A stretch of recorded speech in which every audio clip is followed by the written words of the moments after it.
Who's going to be first? Yep. Yeah. And you're on, so. Okay, thank you. All right, good afternoon, everyone. I will now call the hearing to order. My name is Robert Hutchings. I'll be chairing the hearing today. To my direct left is Mr. Diamond. To my far left is Ms. Nesbitt.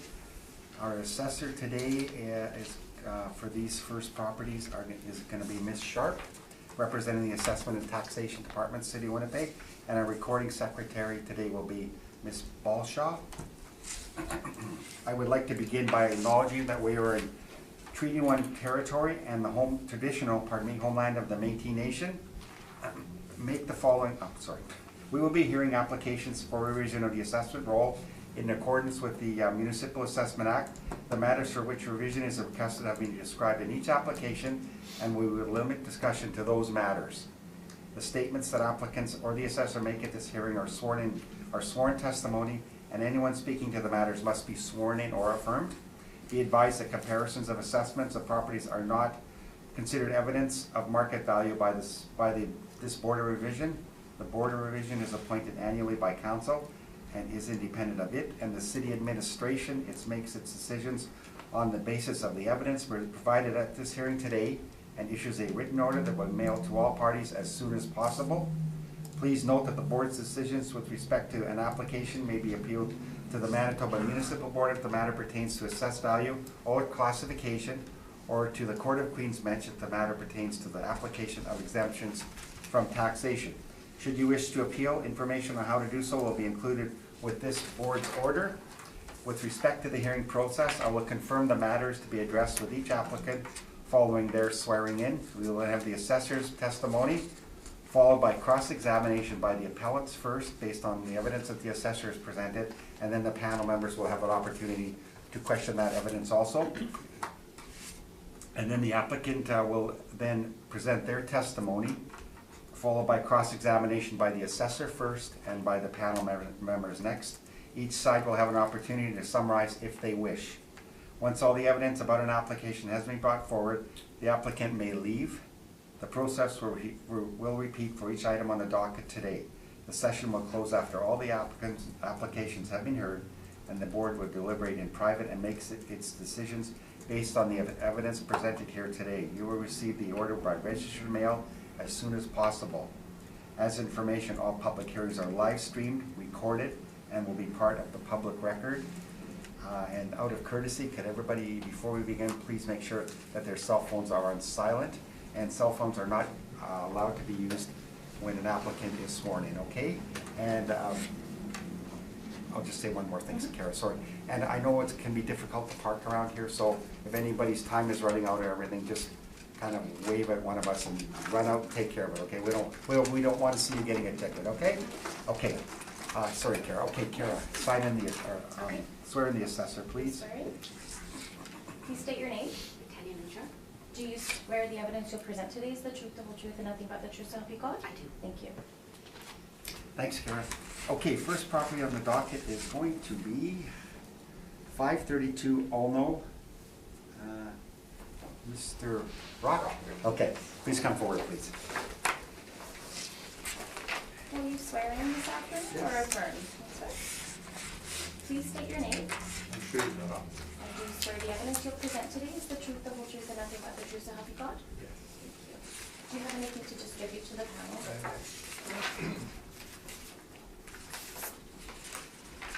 I made 6 objects. I don't know who you want to use. Oh, I'm gonna use 5 right now, and the 6th would be for yourself, buddy. So okay. And people will want to jump to the blue page unless they speak French. Okay. Thank you very much for doing that. Good afternoon, sir. Good afternoon, Mr. Jefferson. So we are on page 532, Olno, and we're on item number 5 on the docket. Miss Assessor, and we are dealing with only the 2018 assessment, I believe. Okay, so no supplementary. And Sharp. When you are ready, please, 532 Almo. Perfect, thank you. The parcel ID is 0607024800, 532 Almo Street. The property is located in the neighborhood area of 502 Central St. Boniface. It is a 1.5-story single-family dwelling built in 1922. The living area of the property is 2,172 square feet, has a full basement, and it has basement finish.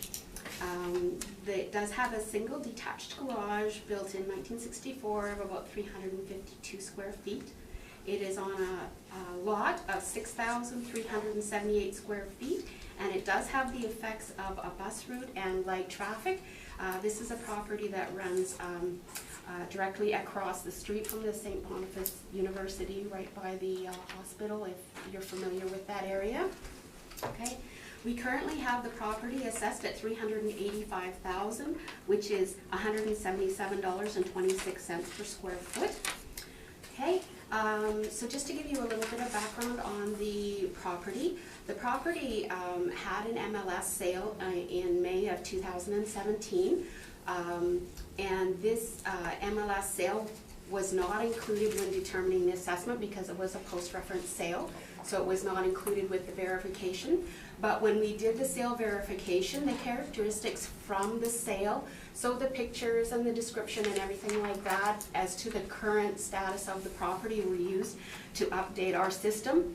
And in doing that, increased the assessment of the property from what it had been prior to this point. After reading the MLS listing, we have increased the attic finish. Was previously 489 square feet. We now have it at 724 square feet. We also increased the basement finish from about 40%. We had it at 40%. We increased it to about 50%. After speaking with the homeowner, I have been advised that it actually is completely finished. So this is actually under assessed as far as the basement finish is concerned.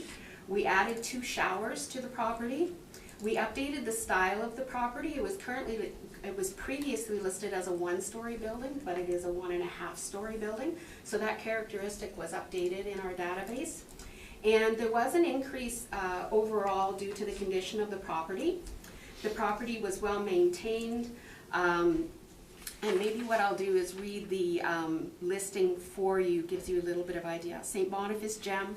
Long-time owners taking care of this home, fantastic 4-bedroom home, has so much to offer, bright living room areas with ample space to entertain, home office, room to play with your kids or simply relax, large kitchen and dining room, good-sized bedrooms, finished basement and tons of storage. You'll love the private backyard. This home is in a prime location close to all levels of school, St. Boniface Hospital, restaurants, parks, downtown, shopping, public transportation, and more.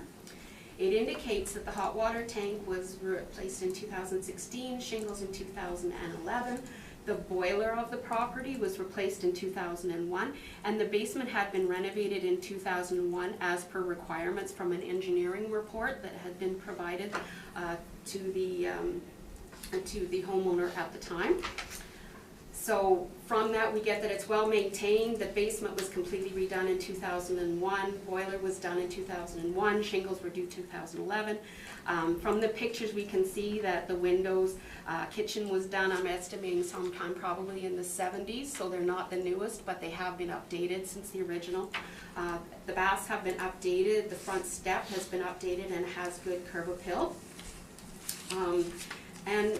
When I'm looking for comps in this area, it was very difficult to find any comp sales in the time period of this size of property. So we will have to take that into consideration when we're looking at the economies of scale.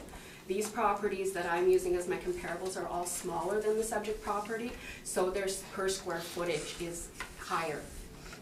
But when we adjust, it definitely supports. So my first comparable is a 453 Alno, which is just down the street from the subject property, 1.5-story, built in 1946, 1,230 square feet, some basement finish, and it does have a detached garage. Was sold for $300,000 in June of 2015. Time adjusted price was $247.56 per square foot.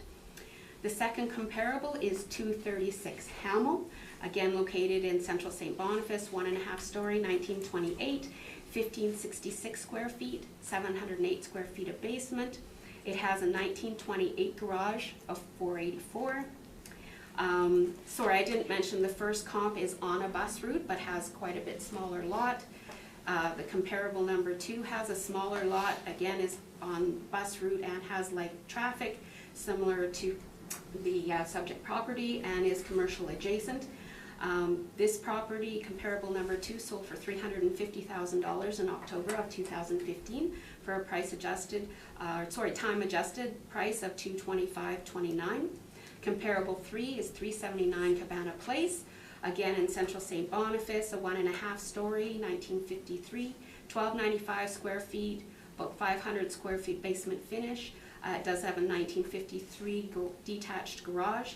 Similar size lot. It is commercial adjacent, but does not have the bus route and light traffic. Sold for $309,000, which is time adjusted $242.16 per square foot. And the final comparable is located at 450 St. John Baptiste Street, again in central St. Boniface. This is a 1 3/4 style property built in 1920, 1650 square feet, basement finish, small or average size detached garage, quite a bit smaller lot on the property, and this one is probably located the farthest from the property. Sold for $357,500. Time adjusted $220.12 per square foot. When you take into consideration the economies and scale, as you will see, we're running from about $220 per square foot to $247 per square foot, which we would expect to be higher because the properties are quite a bit smaller. But as the size of the property increases, the square footage should come down, but we still feel that it very highly is representative of the property in the area at $177.26 per square foot. And we are asking that there is no change to the 2018 assessment value. Thank you, Ms. Sharp. Mr. Rock, any questions of the assessor's evidence presented so far? No. Okay, thank you very much. Any questions of the I assessor? have no questions. Mr. Diamond. Okay, my first question is, I see that the house was built in 1922, Correct. and you don't have any upgrading age adjustment on it? No, there is an effective age on it, but I preferred to look at what the adjustments were based on condition of the property. So I indicated what the updates on the property were. Sometimes we find that. Okay, well, just looking at all your comparables, I see it doesn't really matter if it's built in the 40s or the 20s, it seems like they hold the price. So Right. I'm assuming that all these properties have been upgraded. Yes, all the properties have been updated to some extent. For example, comparable number 1 has some PVC windows, has a boiler kitchen. Comparable number 2 has some windows, furnace, shingles, flooring, bath. Comparable number 3 has kitchen and windows done in about the 70s. That property is quite dated, actually. Comparable number Right. 3. And comparable number 4 was a complete rental. So that one's complete. And they all have multiple bathrooms, which was unusual at the time many of these properties were built. Correct, and especially for the size of those properties versus the Okay, subject. Okay, that's my question. Thank you, Mr. Diamond. Ms. Sharp. So my understanding is that as a result of a post-reference sale, an assessor did a sales check on the property. Sales verification, we call it, Sales, yes. okay. And we've added, or pardon me, the assessor added, oh boy, who got we typed it as a 1.5 story because there was unassessed attic finish. Correct. There was unassessed basement finish or an increase in basement finish, 2 showers. Correct. And because there isn't an age variant applied, I guess there's a condition modifier that's hidden here somewhere? Yes, there is an effective age on the property. Yeah, okay. So it was changed to good, for instance, and it drove up the value. Based on the information that we had, there was an increase based on the condition. Okay, yeah. Could I ask what the previous assessment was before these items were added? The assessment in 2018, prior to adding these, was $262,000.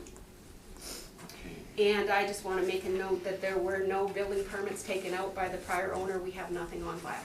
Yeah, so we've got one of these circumstances where a sale revealed unassessed items. Correct. Basically, an unassessed condition of the property. And some changes, yeah. Yeah. So you've corrected the data on the property, Correct. and it's resulted in the increase to the assessment, okay? Okay, that's all my questions. Mr. Ruck, when you are ready, please. Okay. Firstly, I'd like to thank the city for having attempted to accommodate my request through Mike Taylor. I am from St. Boniface, and I did receive all the documentation, the forms, and everything in French. I corresponded, I believe, at one point with Carol, so I thank you for that. And Mike, I would speak to your principal, because if you're a 99 grad from Jean Sauvé, you gotta keep up your good friends. So I did prepare my documentation originally en français, but I have translated my letter on the blue document so that we can walk through that in English. So before I get to the letter, I simply want to thank also Ms. Sharp, because she was available. She sent me all the information, what she was going to be using in order to compare. And she did a wonderful job in describing the property, which is why we bought it in May, because it's a great house. And I also want to share that I work at the University of St. Boniface, right in front of the building. That was one motivation for moving from near Pegwitz and Raleigh.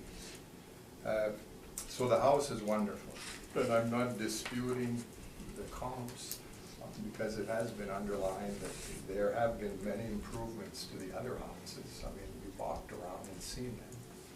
And today I simply want to share a perspective of a new homeowner in a new neighborhood, and then let the board deliberate. And if it's something you've never received before, well then you can consider it, and if not, well, whatever it will be. At least I will have been heard, so I thank you. So if you want, so that I don't miss anything, I'll simply share with you the letter.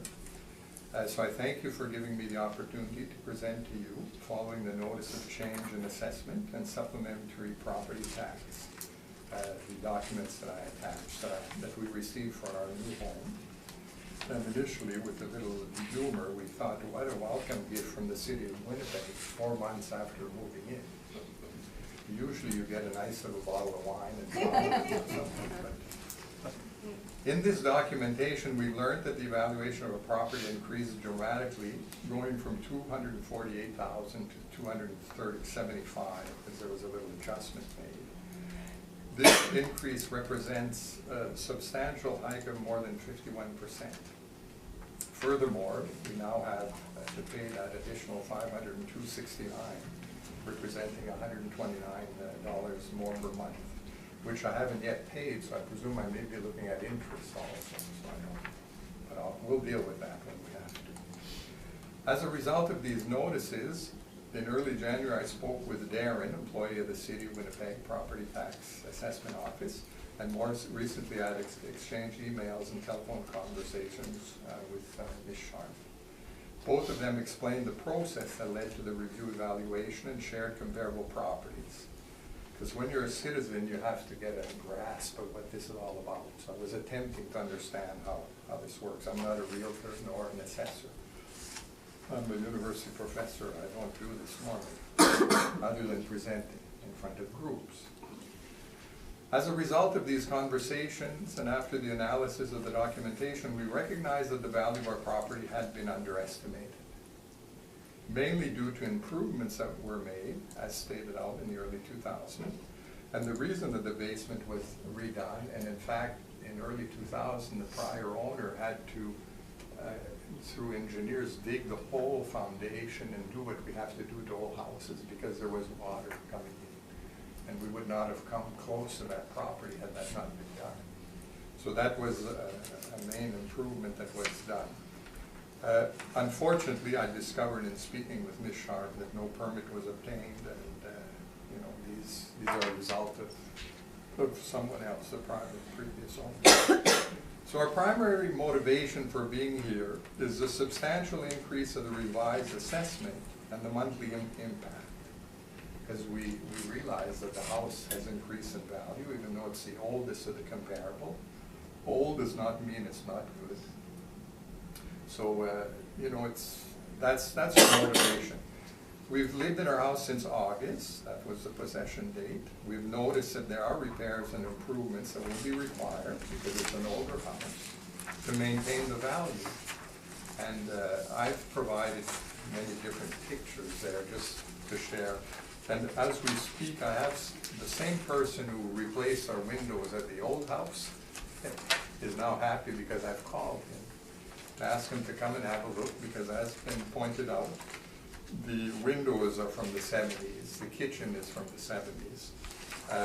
The outside, if you look at page 1 of the concrete wall of my pictures, there are substantial, I presume they're simply cosmetic cracks, because we bought the house, we were the first in, we looked at it, we offered, and there was a lineup behind us offering the same thing.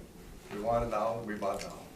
When you're my age, you don't worry about inspections, because this is about your 7th house, your 3rd province, and your 2nd territory, so you just buy because you like it. But there are investments that will have to be made, definitely. On the flip side, you see there's horizontal, vertical cracks, the soffit, the fascia, I mean, there's a lot of work, but I mean, that's fine. On page 3 of the pictures, I also showed some of the ice buildup because the gutters and eavesdrops, they're dripping. And I mean, this is our first season in the house, so the eavesdrops are dripping. So I mean, we have to look at these things. Painting, and on the 3/4 basement, our ceiling on page 4, outside rather, it was sort of like a patch-up job that was done for that area upstairs, but it will need attention so that we don't have water coming in. And then on the last page, I just wanted to show that the house is wonderful, but I mean, the flooring has to be redone. And you expect that with an old house, and we bought it knowing all of this.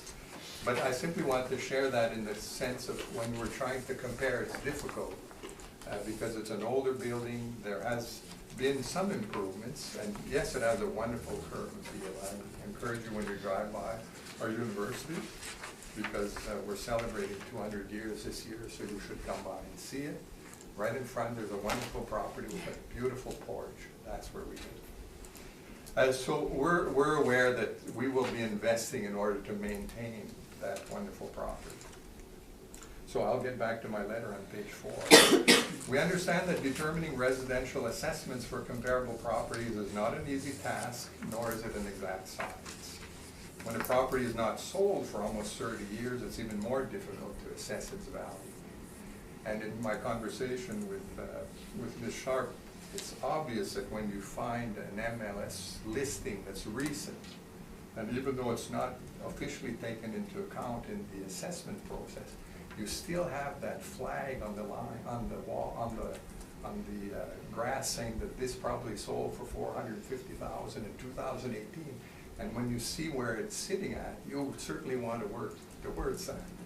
So I understand, and that's why I started off by stating that it has been undervalued and therefore it should increase. But there are many considerations that must be taken into account, and that's why I thought even after speaking with Ms. Sharp, I would at least come and meet the board and share with you what we would like, and then accept whatever the process gives. So it's important to attempt to arrive, and I appreciate your work in attempting to have equitable ways of resolving some of these disputes. So essentially in the last paragraph, in light of the dramatic increase of more than 51% in the estimated assessed value of our property, resulting in additional monthly payment of $125 for property tax in our new home in such a short time, we were wondering if at one point in attempting to recognize that there's an increase, that there can be an incremental increase in order to finally reach the increased value by the evaluation cycle, not the next one coming up, which is already started, but the 2021 and 21. This would certainly make the the peel to swallow a little bit less harsh. So I don't know if that made any sense, folks. No. But I'm a citizen and I wanted to come and speak to you. That And is your that's right. what I have to say. Thank you. What Ms. Sharp, any questions on the elements? Yes, so from what I'm understanding, you don't have any concerns with the 385 assessment as far as evaluation as it stands, it's more the large increase? What I'm saying is I was not going to sit here and dispute with an expert on determining assessment comparables on a price. We do agree that it has increased. Now, a price is a price with variations and all the variables that have been shown here today. So if it's 365, 385, 382, there's an increase that will occur, and we recognize that. So what we're stating is I'm not going to crunch numbers with you. I accept that there's an increase. Okay. What I'm wondering is it's possible to make that increase progressive because we ultimately know what the 2020 process is going to give as a result. You have an actual listing of the sale. So I presume that as the process proceeds, the value of the property will also increase, therefore increasing the tax, because we've gone from 248 to 450. Yeah. The property will increase because there is a change between 2018 and 2020, and your sale will be included for the data. We don't actually use your sale to set the rate, but your sale will be included in the data. So if your value goes up, everybody else who is comparable should also go up. I understand. So just for my understanding is that you don't particularly have a concern of the market value in April 1st, 2016 of 385, and possibly had the house been offered for sale on April 1st of 2016, which was a year before you purchased it, you would have purchased it for 385. That's a hypothetical question. Right, So I will yes, not it is a hypothetically hypothetical question. answer. Right, okay. There But was you- an increase. I think the only given here is that as years progress, property is normally, that's why we purchased them, increase in value. The comparable discussion, I can't even go there because it's almost like comparing fruit in a basket, but an apple from an orange. They're all sweet, they taste well, but they're very different. Okay, so you don't have any information to show that the valuation should be No. lower than 385? As I shared, Okay. I'm not here to dispute that the property has increased. Okay, no further questions? Thank you, Ms. Sharp. Lynn, any questions of the appellant? I don't have questions. Mr. Diamond, Harvey? So when in 2017 did you actually make your offer on the property? Early May. Early May, okay. And was there an evaluation done by a mortgagee for the purpose of mortgage financing? No.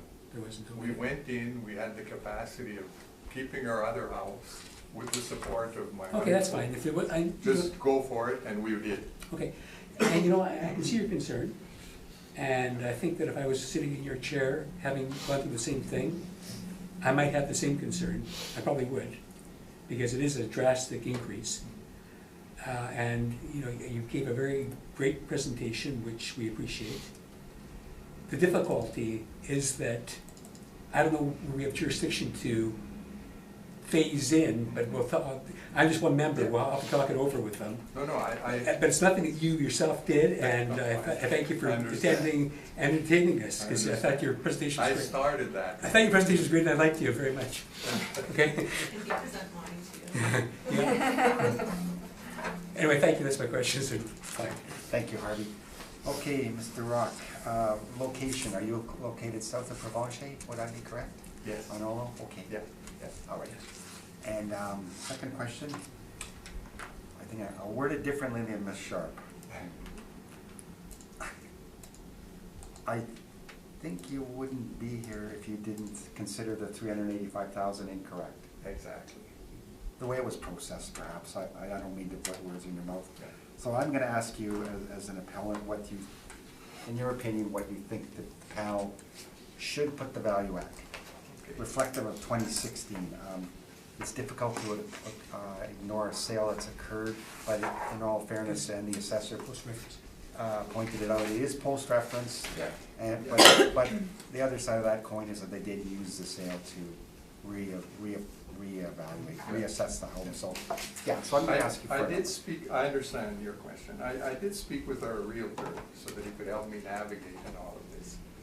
Because it's difficult to go back, you know, and say, okay, what would have happened if, because the property wasn't assessed, wasn't on the market. The realtor did say that as in realtor life, markets go up and down, and that from another property, a comparable that was presented, the 450 Saint Jean Baptiste, I think.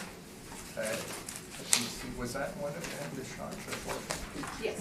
Saint Jean Baptiste? Comparable number 4. Yeah, if I recall correctly, it's presently on the market again, or it was recently, and he was sharing that there had been a dramatic increase since the previous sale, which was, I don't know, early or mid-2000. So I'm guessing if we're at 450 and it would have sold a few years back, I don't know, 100,000 less, 125 less, I don't know. That's why it's difficult for me to even put a number, because I appreciate the work that Ms. Sharp has done. When you're looking at the comparables, you look at the age, you look at the type, the size of the lot.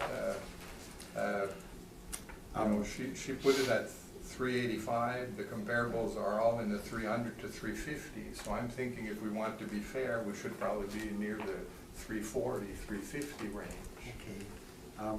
But I'm not a realtor. To be blunt here, the assessor has added $123,000 for correcting the characteristics in the home through the supplementary assessment. Okay. And Which was a realtor listing thing, or? No, that's her model that determines by adding or correcting the characteristics that, Okay. that it gets reevaluated with a supplementary assessment at $385,000, adding in the 5 items or Right. 5 or 6 items that we detailed before. Yeah. So that's that's exactly what happened. And Okay. so you're saying, in all fairness, that you would like it to be 340 to 350,000. Yeah. Okay. We have to ask because you're disputing the number, so we'd like to have an opinion from the property owner. Okay. And we'll use it in our, we'll consider that request and use it in our decision-making process, okay? Good. Okay, thank you for Can appearing. I have a closing? Oh, I'm sorry, That's Michelle. okay. Of course, yes. Just quickly. The owner appears to be concerned more with the increase in value and not with the actual assessment value of 385 is. The previous owner did not take out any, report any updates or take out any permits, so the property had been underassessed for several years. I don't think we can dispute the condition of the property right now, whether it was through an inspection on the MLS or, as the case may have been, if this property would have sold privately for such a large increase, we would have phoned, made an appointment, gone out and taken a look at the property. We would have seen it one way or another. Doesn't matter if it was listed on MLS or not. And we have to look at the property in the current condition today, not the condition that it was in April of 2016. So I'm again asking that there is no change to the assessment value. Okay. Mr. Rock, any- I have closing also. Of course.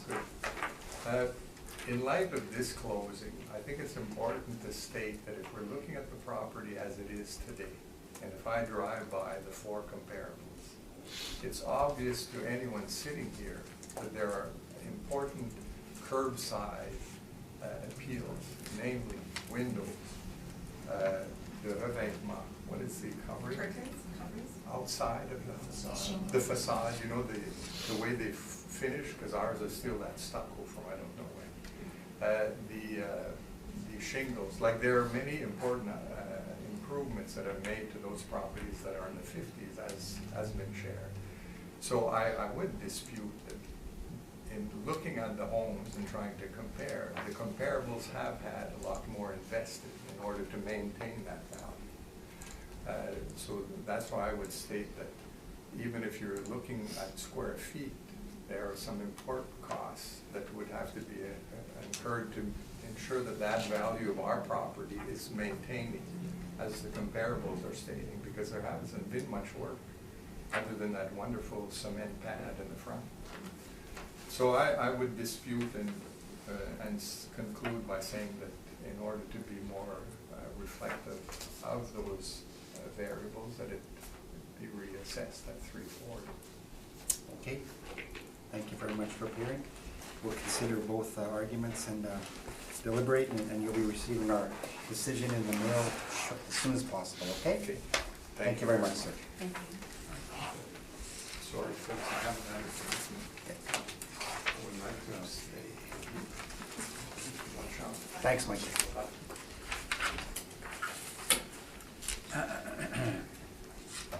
Next property in the docket will be 230 Bonner Avenue, Unit 417. And is everybody okay with parking? It's 25 to 2, so. Are you going to speak as well?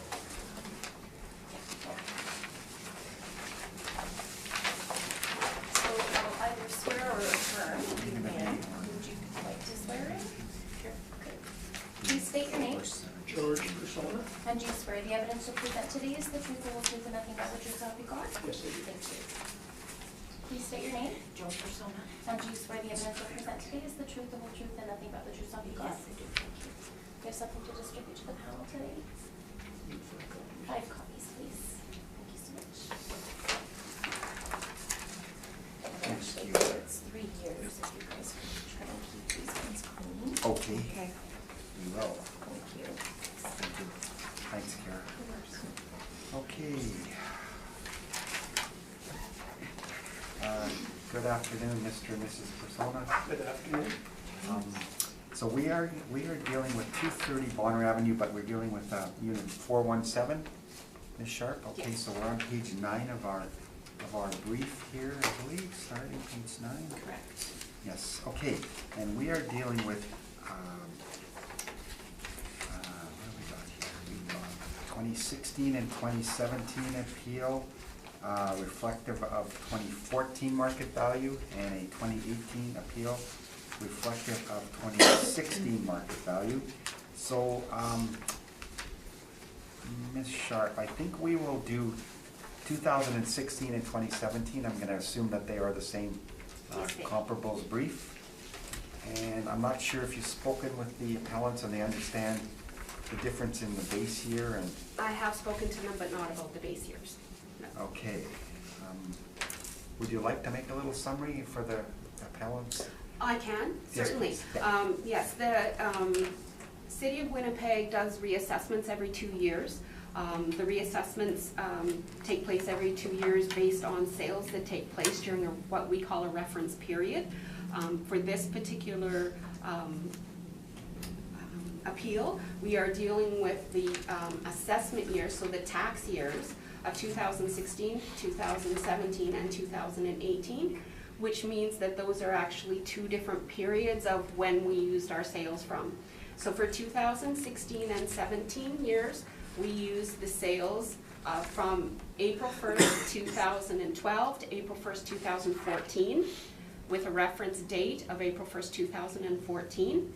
For the 2018 and 19 years, we used the sales between April 1st, 2014 and April 1st, 2016. So there's an April 1st, 2016 reference period. So we are only able to use the sales prior to those periods in regards to the certain years that we're dealing with. Okay, Yeah, I was mainly interested in the 2018 assessment. okay. Prior to that, it was still under construction. Yeah, okay, well, we do have appeals on 2016 and 2017, so we're gonna deal with that portion first, okay? And then, It's all kind of related, I guess. yes, probably, it sounds like, so we'll get to that, but she's gonna, the assessor's gonna start with 2016 and 2017 assessment value representative of a snapshot of the home if it were to have sold in April 1st, 2014, okay? Ms. Sharp, when you're ready. Okay, so the subject property is parcel ID 040007257610, condo number 696, and street address is 417 230 Bonner Avenue, located in neighborhood area 418 River East. It is an apartment-style condominium that was built in 2016. It is on one floor. It is located on the 4th floor of the building, 1,260 square feet. There are 2 bedrooms, 2 bathrooms. There is central air, there is a balcony, and there is included in parking, 1 underground parking spot. We currently have the property assessed at $362,000, which is $287.30 per square foot. And these comparables and documents are with regard to the 2016 and 2017 assessment value that we are working with of the 362. Okay, so the property is located in a condo that is called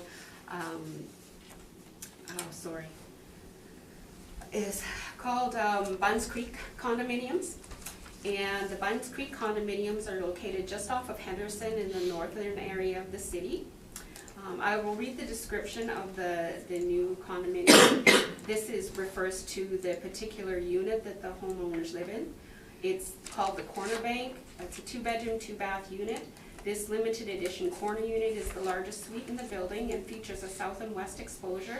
It boasts 2 roomy bedrooms and 2 bathrooms. It also features an oversized laundry room with it, ideal for custom storage. Kitchen features galley-style workplace with breakfast bar, which segues naturally to the dining space. The open plan of this unit is modern and sophisticated and will meet the needs of many.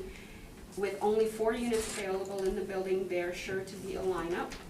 And then the specs that were given, this was actually built by Irwin Homes.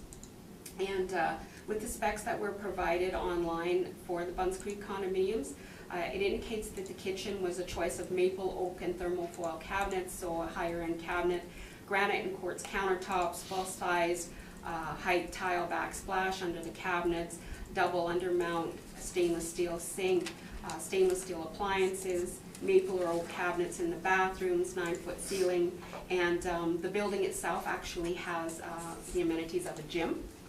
So that just gives you a little bit of an idea of the property itself. Okay, it's very difficult to find comparables for this property as it is a new build.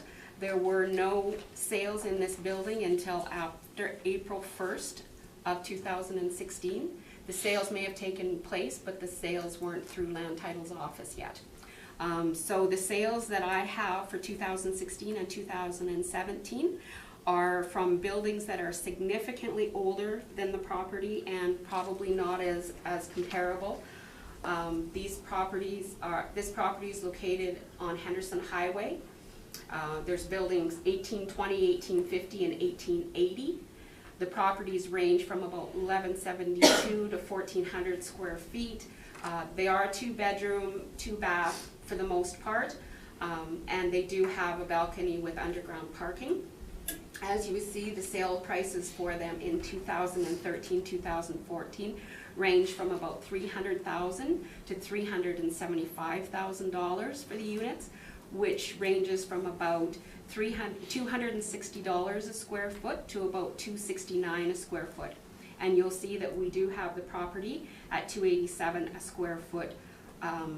Now, that is mostly due to the fact that it is a newer building by almost 20 years and has better amenities. Unfortunately, there just aren't any comparables in that area of the same building.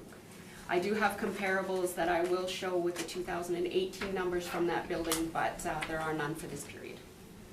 Okay, understood. Yeah. All right, thank you, Ms. Sharp. Now, do you have any questions on the evidence that the assessor has presented so far? No, I haven't. Okay, all right. Harvey, any questions of the assessor? Okay, so the property's called Buns Creek. I know that water goes in some places along Buns Creek. Do you know if this is No, it's not. adjacent? No. It isn't? No. So it's just in the vicinity? Yes. And is it, you said off of Henderson Highway, is it east or west of Henderson? I'm sorry, yeah, east or west of Henderson I Highway? believe It's if east I'm of remembering, Henderson. yeah, just east, about half a block maybe, Okay. off of Yeah. Henderson Highway to the east. Okay.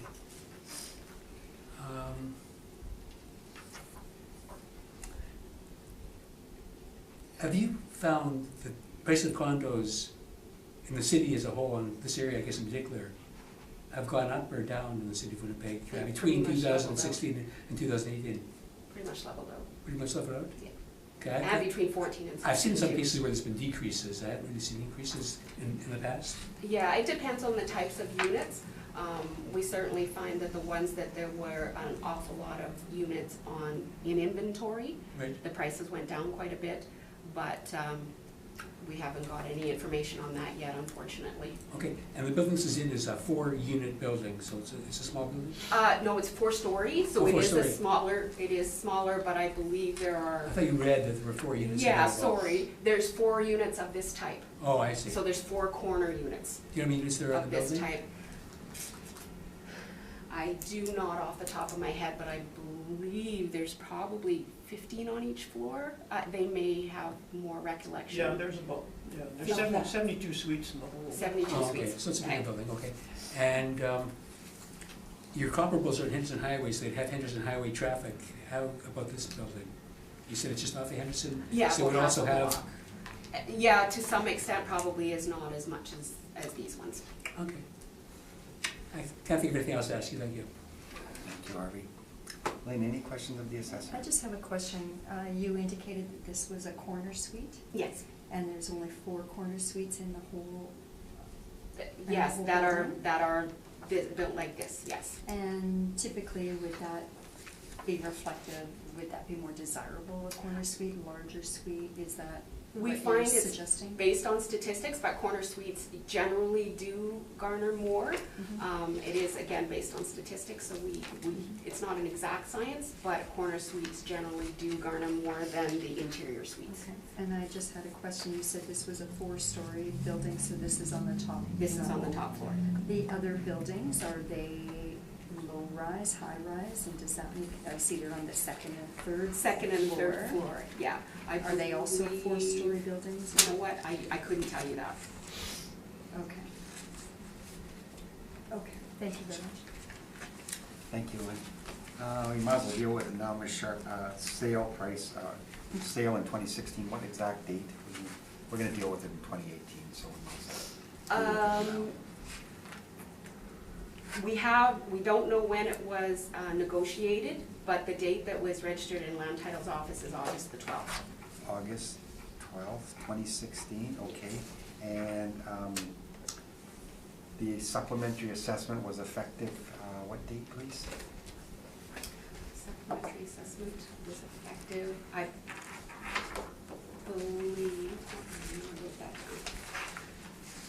Perhaps the owner has it, maybe I'll ask them if you can't find it when we get to them. Yeah, it's not on. It would have been added as of probably September of 2016, because it would have been added shortly after they took possession. Yeah, Okay, so it would have been September, I it was believe. assumed that it was complete and occupied at that time? Yes, yes. Okay. Generally, our format is we wait until the condominiums are 50% occupied before we add them. In this particular case, I believe there were some people living in the building, not necessarily these people, but there were some people living in the building before the condo had actually gone through land titles. Yeah. So I believe they were paying rent prior. You've probably seen that situation where they pay rent for a few months. So I believe majority of the properties that we have were registered in August of 16 or later. Okay. Yeah. Okay, and, all right.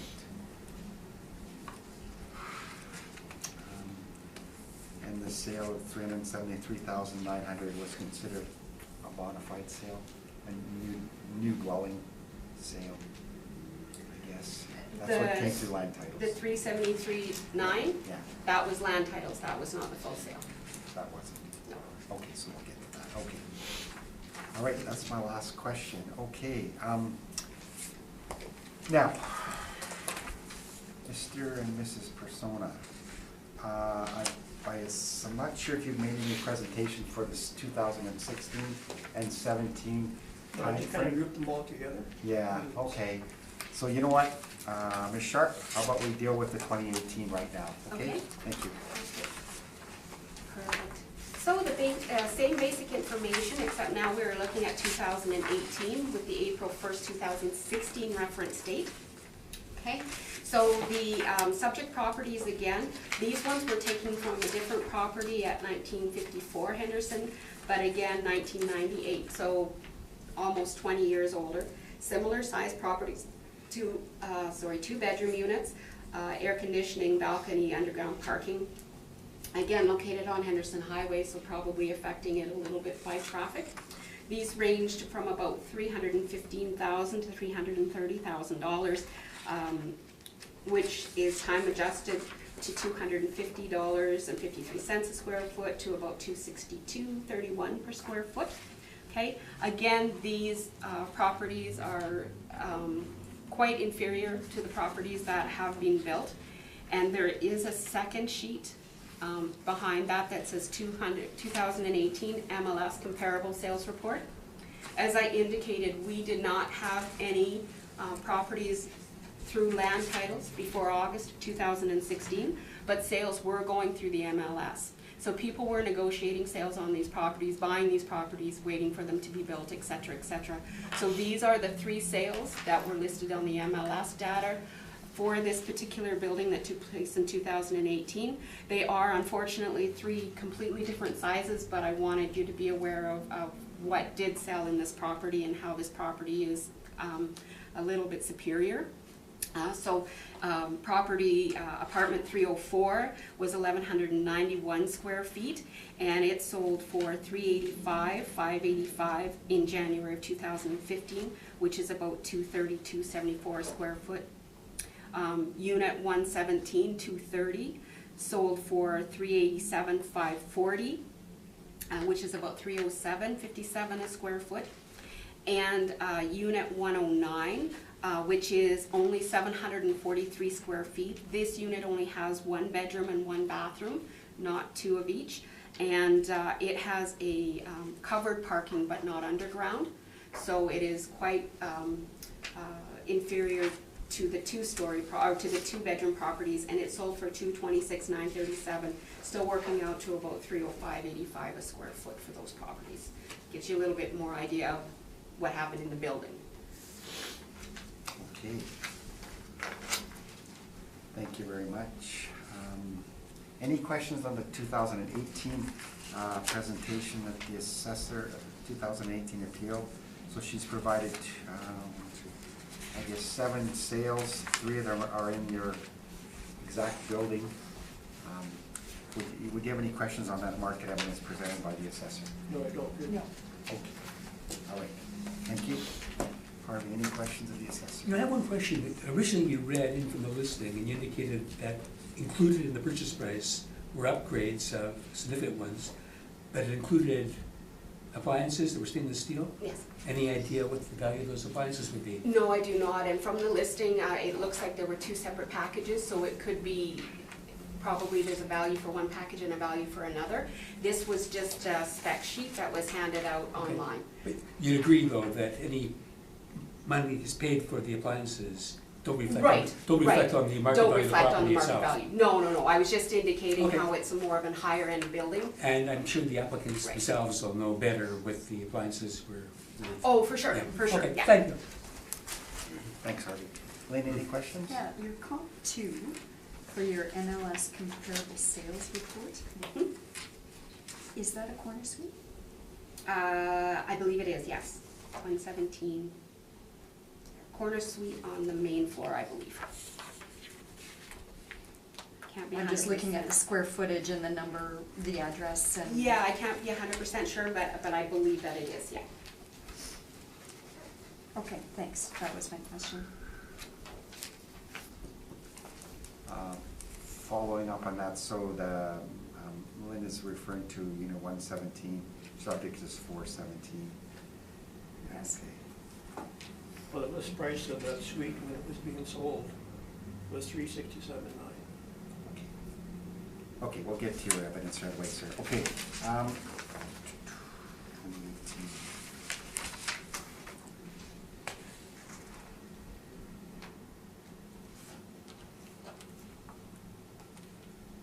No, I won't ask it, it's okay. I'm just wondering why you brought the Henderson Highway ones in, anyway, just support. Well, because the Henderson Highway ones were actually ones that came through land titles to us. The MLS ones were not through, Oh. because when the MLS puts theirs through, they put it through on sale date. So for example, if it's sold on March the 1st, Yeah. that's the date they go by. But we can't register it till it goes through land title, so our date might be June 1st. Oh, okay. And so even though they had sold at that time, the Yeah. land title's date is completely different, so Oh. it's not showing up in our database. Yeah. But the sales did take place, from what I can understand. Okay. I just do have one more question. Is this the condo property that kind of backs onto that Shell gas station? Yes, It is? Yes. Okay. it's Thank right you. behind it. Thank you. It's also a garage, Yes. a repair garage right there too. Right. Okay, thank you. Anything else, Lynn? No, that's Okay, thank you. Okay, Mr. and Mrs. Persona, when you're ready, please. Okay, I'll go to my presentation here. I am appealing my recent 2018 assessment notice of $376,000 for my condo unit number 417, located at 230 Bonner. And I'll state my appeal is based on comparisons to other identical floor plan units in the same building. There have been no resales of units in this new condo building that I can use for comparison purposes.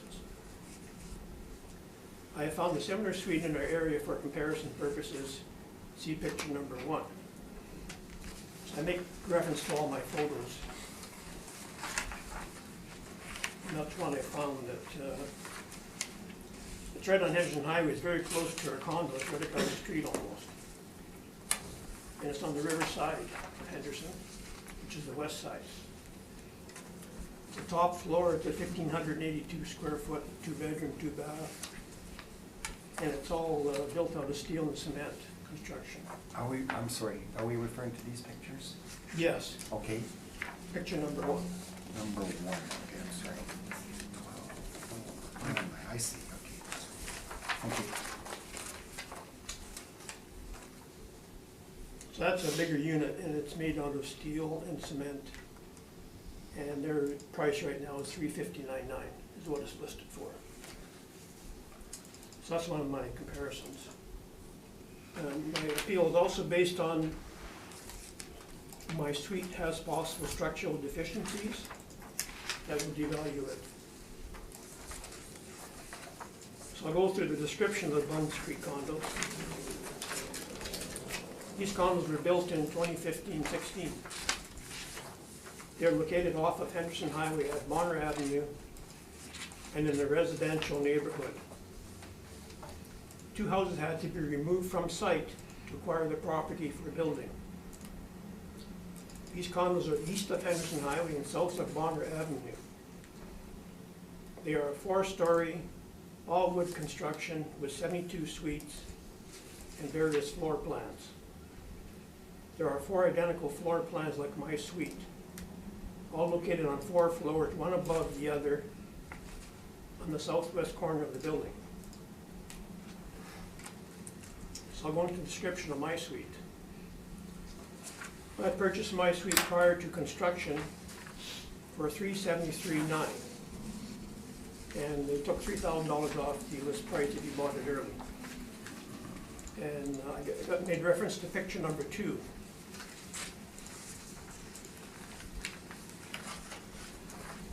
Picture number 2 is the one on the 4th floor, right in the corner. And I paid $373,900.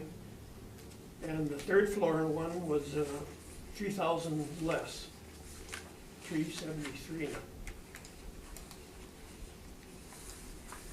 So you would have got that suite if you would have pre-bought it before it was built, $3,000 less.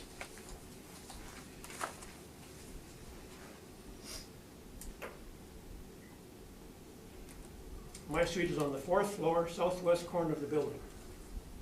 I have a partial west view towards Henderson and a partial south view. The list price of my suite was priced $3,000 higher than the 3rd floor, which is shown in picture number 3. Because they feel you have a better view the higher up you go. So each floor went up in price. I have trees all around my suite. The view I have to the west, which is Henderson, is shown in pictures number 4 and 5 from my bedroom windows, and picture number 6 from my patio.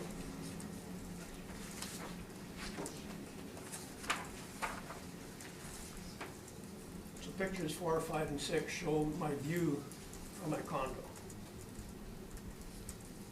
And in number 4, you can see there's a garage. You can kind of make out through the trees there. There's a repair garage down there. Also, it shows that repair garage number 5 as well.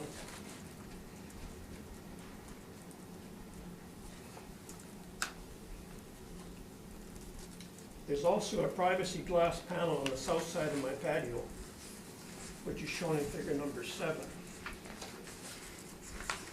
And they show a glass panel that's facing south. This was required because of the building restrictions imposed since it was put in a residential area. I also look out over a garage, repair shop, and gas stations that are right on Henderson. So the view is not great, even though you're higher up. You don't see anything more.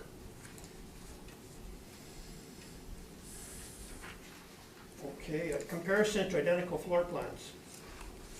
I moved into my suite in August of 2016, and there are 4 identical floor plans to mine of 1,263 square feet on floors 1 to 4. Floors 1 to 3 are assessed at $366,000, and mine on the 4th floor is assessed at $376,000. I don't think I would be able to sell mine for $10,000 more just because I am on the top floor. The suite on the 3rd floor was sold after the building was built. So they may have got their price reduced as compared to the pre-construction price I paid. That just means that I might have overpaid because of all the suites were originally advertised at the same price, except for the $3,000 increase per floor. There are still suites available to purchase on all floors except the 4th. So the asking price are probably too high to begin with. I feel my suite should be assessed at $366,000 as well. And then I said I found a similar condo right on the riverside of Henderson, very close to ours, advertised for a sale of $359,900, and that was the picture 1. It was built out of more costly steel and construction and concrete. So that was the first appeal I was making reference to. My second one is the present construction issues with my suite. We took possession in August of 2016. The following winter, 2016-17, we noticed pressure cracks appearing in the drywall as shown in pictures number 8 to 15. There's 8, 9, 10, 11, 12, 13, 14, 15. So those are the pressure cracks that started showing up during the first winter.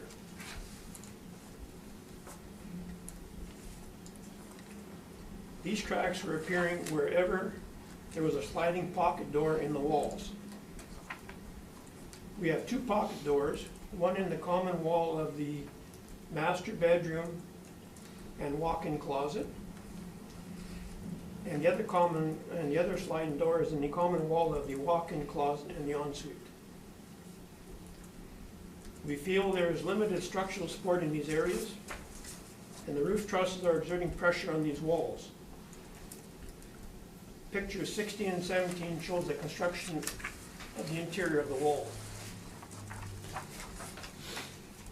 So that's not a standard wall construction because they had to put a sliding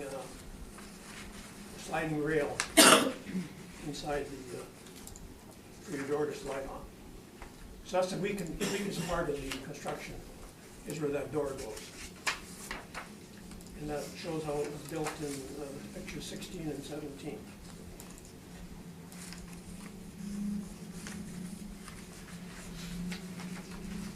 These pressure cracks were just treated like all other hairline cracks in the suite at year end. So the builder came back and he basically just filled, sanded, and painted. So they looked nice after he was done. Then the following winter, which is 2017-18, the repaired cracks started to show up again. And the recent picture I took was just the other day, and it was in 18 to 21. And you can see the cracks are starting to come back. You can also see the doors splitting open again. The door frames are opening up again. They were open up before, and we repaired all that. Now they're starting to open up again. So we're referring to numbers 18, 19, 20, and 21? That's Yes. right, that's the Pictures, present okay. Yeah. appearance of it right now. All right, thank you. And the pocket doors don't close. You have to really push them and then really lock them in.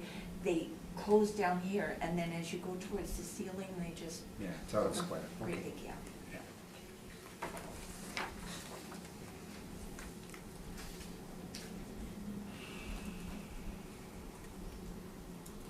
And the one wall in the ensuite is the worst, and that is showing a picture. 21. 21 there. I feel this will be an ongoing problem, and the only way to fix it properly would be to remove the pocket doors, build a fully studded support wall in its place, and hang a swing door. I am sure the builder doesn't want to do this, and I will end up having to pay for it myself. This is the only place we have this problem in the entire suite. The rest of the rooms are fine. But just where that sliding door is, there's pressure, and that's the weakest point of the wall. On the other side of the sliding door, towards the outside, no problem there at all, it's perfect. The other construction problem we have is in the laminate flooring in the master bedroom. The floor when installed was not leveled properly. See pictures 22 and 23.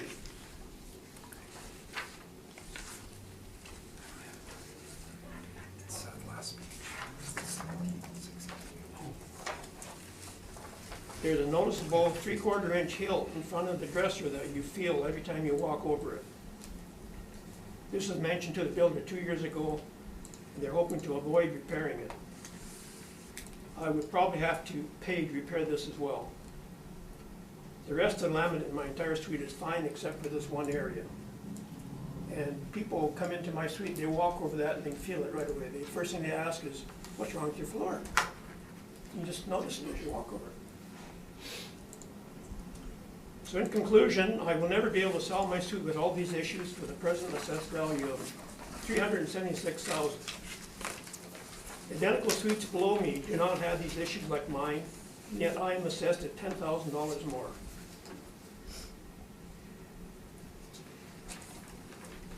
And that whole complex, that whole condo was never built properly in the first place. We have a ramp, underground parking to go to our ramp. Well, there's no heating in that ramp. And during the wintertime, it ices up.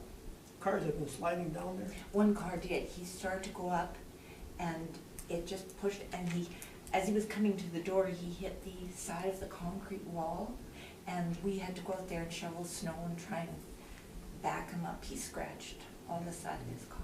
And they had no safety sensors on there when they installed it. I brought my car through there one day, and the roof came down, or the door came down, hit the back of my car. It cost me $700 to get that fixed, and they wouldn't cover it. Now they got sensors on the door, which you never had in the first place. And there's no cameras down there. There's not cameras. You can get into the underground area and you can walk right up into the suites. The doors aren't locked or nothing. People have had things stolen out of their cars and right underneath there. So I wouldn't call this a high-end condo. Okay. Very poor design and the construction people that were in there. Okay, I think we've got a picture of what's going on there. You've got some security concerns and obviously the structural concerns in that one bedroom and the flooring. And you've got a concern with the comparable assessments. Normally we don't look at that, but you've addressed that. So, okay, Ms. Sharp, any questions of the appellant's evidence, please? I do.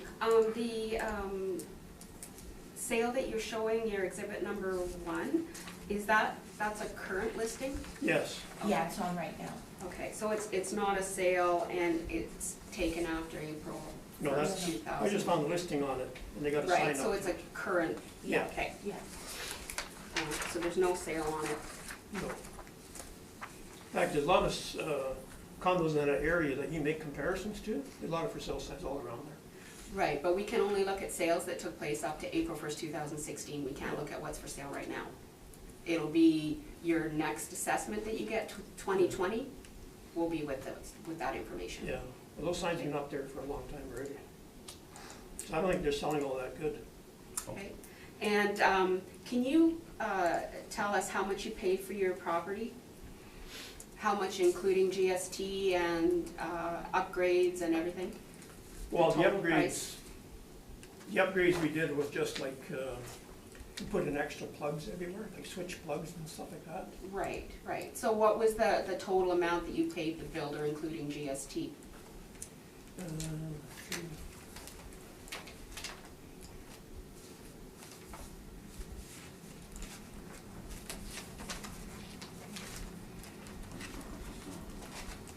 I think it was 387, I recall.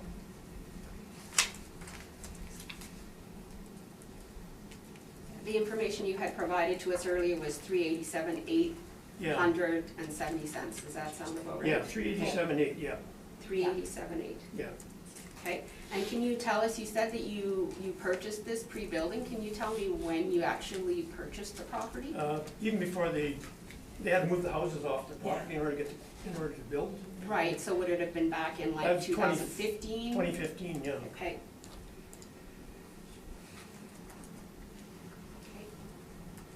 Now, you indicated that when you purchased this property, you were made aware that the properties on the 4th floor were more expensive than the properties on the 3rd floor, correct? They said $3,000. Right, That's and what were they the properties on the 3rd floor more expensive than the 2nd floor? Yeah, they roughly went About up by $3,000? $3,000, Okay. yeah. So then the properties on the 1st floor to the 2nd floor, again, were about 3,000? Yeah, Okay, so if you went from the 1st floor property to the 4th floor property, it would be a difference of about $9,000, right? something like that, yeah. Right. Okay.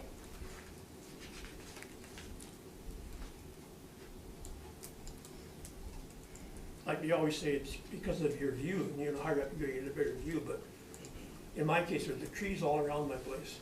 Right, but at the time that you purchased it, you were willing to pay the extra $9,000 to be on the 4th floor versus the 1st floor? It Just was because worth it to you? Yeah, Right, basically, Right. yeah. so there was value in it? Okay. Until I found out after being on the top floor, you have your roof trusses, and that seems to be causing all the trouble in my suite. Because the ones below me, they have no trouble at all with theirs. And the homeowner and I did have a discussion on the phone, and we discussed the issues, and he had indicated to me that, that he was having problems with his cracking. At the time, we discussed that you had an insurance claim in for this property for those cracks right now with the Been in there company? since I've been in there. Right, since the right, very first. but you haven't been denied the insurance claim to return it to I correct? keep on asking them, and they keep on, Right, but they haven't denied it or said they're not gonna fix it yet? no, but the way, to fix it properly, like I say, you'd have to open up that wall and rebuild that wall properly Right, to reinforce it. okay. And the builder does not want to spend any money right now. He says it's not the wall, it's the trusses. Okay, and have you had an engineer in to look I at want to it? get a structural engineer in there to have a look at it, and they don't want to do it, of course, because they cost money, and they're trying to avoid everything. Right, but have you had anybody look at it, give you No, any but kind of indication how If much I it's end up gonna fixing it cost? myself, that's what I'm gonna have to do, is hire a structural engineer to figure out how to fix this property. Right, so at this time, it is under insurance, but even if you had to fix it yourself, you don't know how much it would cost to repair It'd be quite costly, or how to repair it? no, because you have to open up the walls. Right, right, in your opinion, you would Yeah. have to open the walls, right? But I'm just saying, I wanted to know if you had any No, engineer who not would yet, verify I'm just that. kind of waiting and see what's gonna Okay. happen, but I don't see anything gonna happen. Okay, and so just to be clear, the properties that you showed the large cracks on, like page 12, 13, 14, 15, or number 8, 9, 10, 11, 12, those are before they fixed it the first time. Yeah, So it no longer looks like that, they have fixed it once, right? yeah, they patched it once, and, Right, so the last page, the 18, 19, 20, 21 That is is just what the issue is yeah. now. That's- Okay. They're starting again. Okay, no, that's everything. Thank you, Ms. Sharp. Lynn, any questions of the accounts? We did have a question previously. When you purchased your property, did the appliances come with it? Yeah, they come with it. Yeah. But you have your choice of what you can pick. They have a standard that you can pick, and if you wanna go above that, then it would cost more. So everybody comes. was offered Yeah. the Yeah, they're all package offered. as a baseline Yeah. included. Including appliances. Okay, and what would be the value of those appliances? Well, the thing is, if you get the upgraded, so-called upgraded appliances, the only thing is their upgraded appliances say that you're supposed to get a true self-clean oven. And you don't get a self-clean oven. It's aqua-clean oven. Everybody's returning their ovens. So there's other issues that they want to swap them out for true self-clean, what they paid for, because they're not getting it. And what were the appliances? Whirlpool, They're all Whirlpool. But there was a fridge. a fridge, a stove, a microwave, a dishwasher, a washer, and a dryer.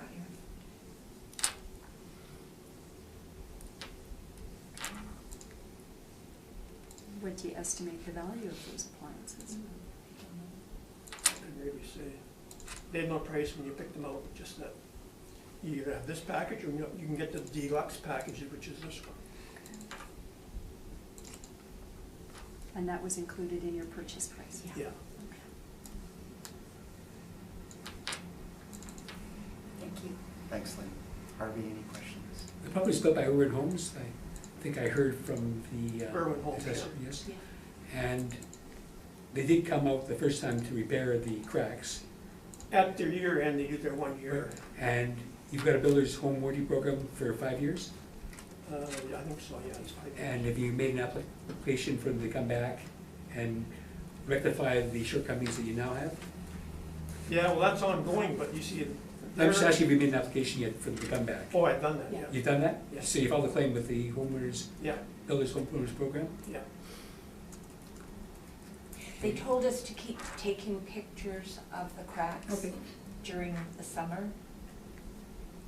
Okay, and my colleague asked you if you had any idea on the value of the appliances, but there are 5 appliances there, so I would assume new appliances, you're looking at a value of at least $5,000, if not more.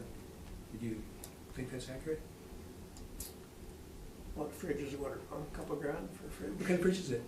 Is it They're all Whirlpool? Whirlpool. Stainless was a water dispenser and all that No, stuff? no, no, no. No? No, No. it's the French style, 2 doors, and then you pull up the bottom. Okay, but it doesn't have a water an ice No. maker? No, no, no. Okay. Nothing really fancy about them. Okay. Well, we'll try to figure out something. Thanks, Harvey. Thank you. Okay, actually, I'm gonna ask the assessor a question regarding condo assessments. The higher the floor, is there a level adjustment for these? Yes, in the there is. model? Yeah. In our model, it's based on sales, which we have found, the higher you go, the more expensive they are. Unfortunately, the way our model is we don't get specific into 1 floor, 2 floor, 3 floors. It's up to floor 3 is one value and floor 4 and over is another value. Fair enough, okay, thank you. And, okay, so regarding Mr. Diamond, and actually Ms. Nesbitt's question, you say, this is the way I understand you paid a $388,000 approximately, the list price,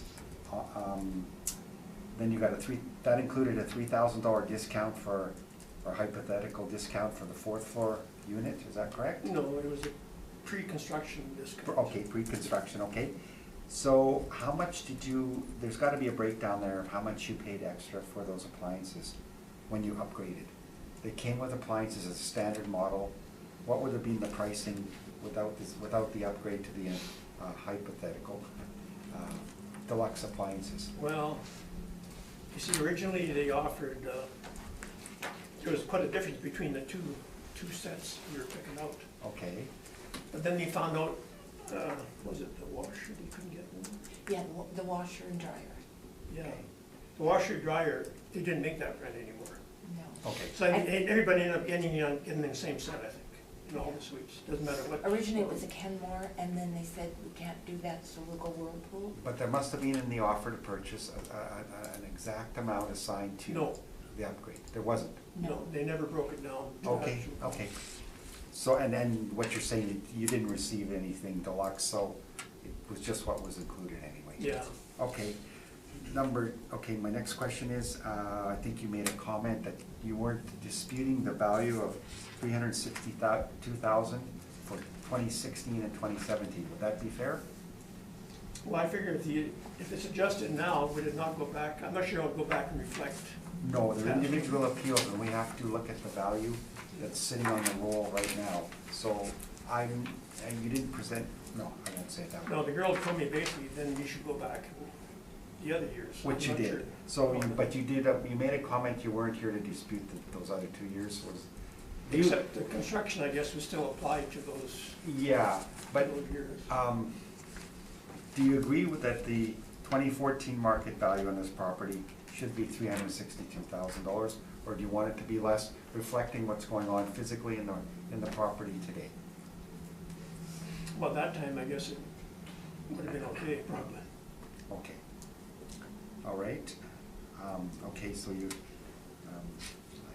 so we'll consider that your 362,000 is reflective of 2016 and 2017 market value.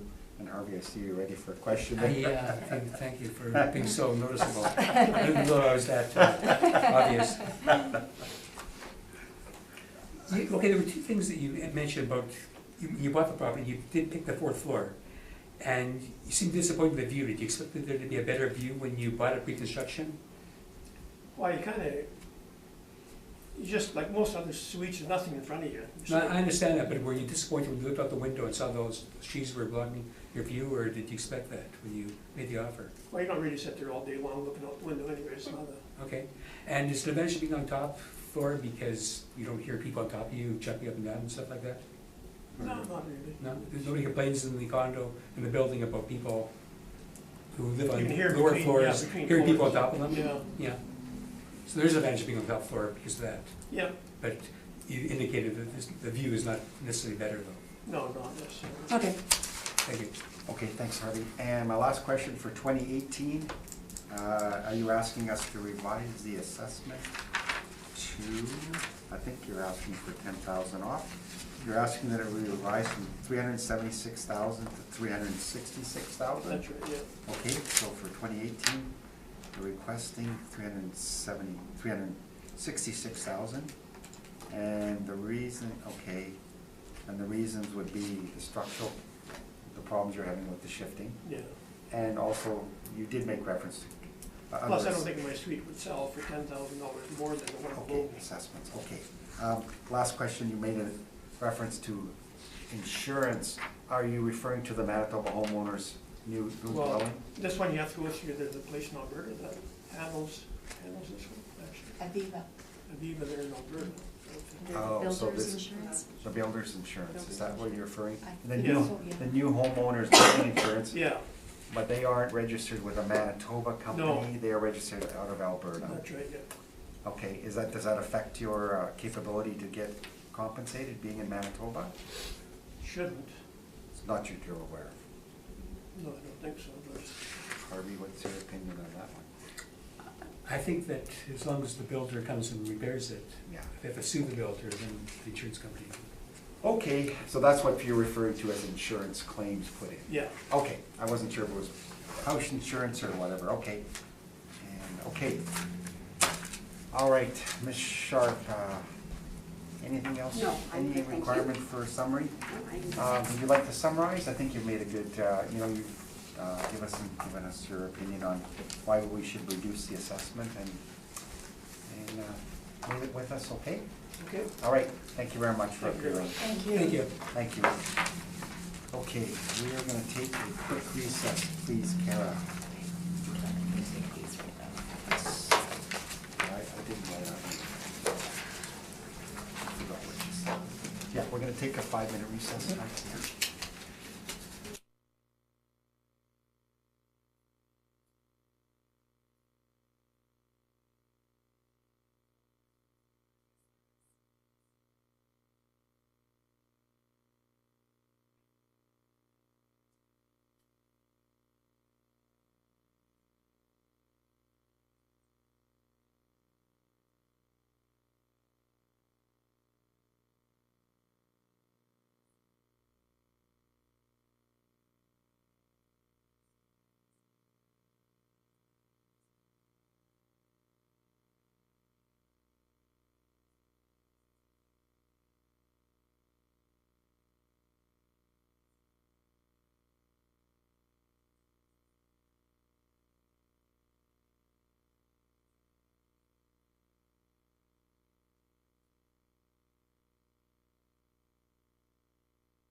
Thank you.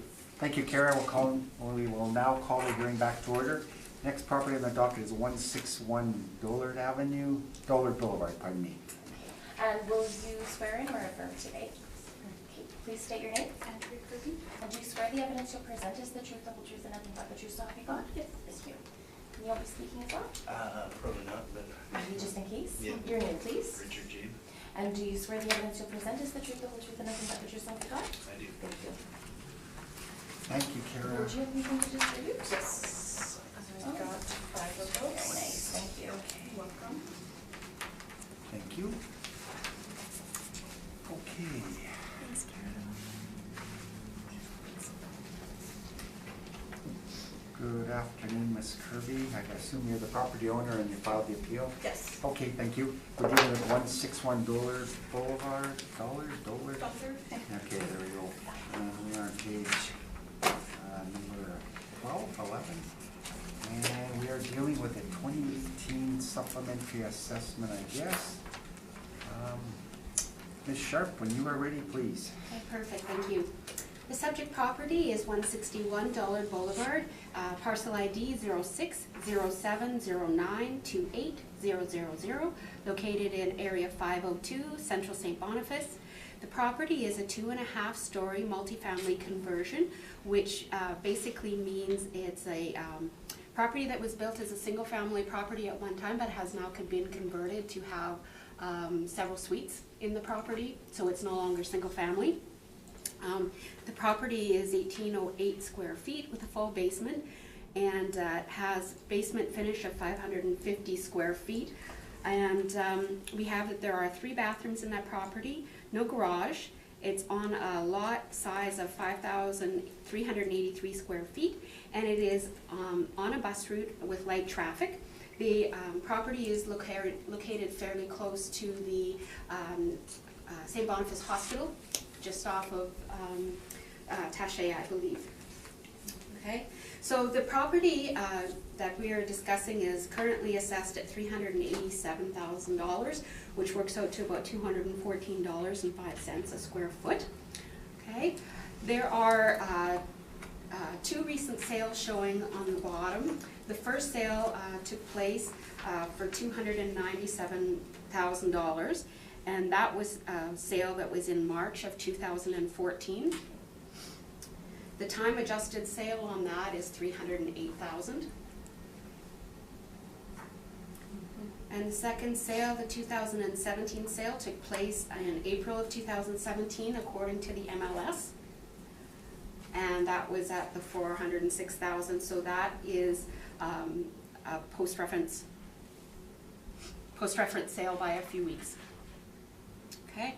The most recent sale will not have been used to set the assessment because it would not be part of our database, but the characteristics from both the listings, the 2014 and the 2017 listings, were used to update the characteristics to the current condition of the property.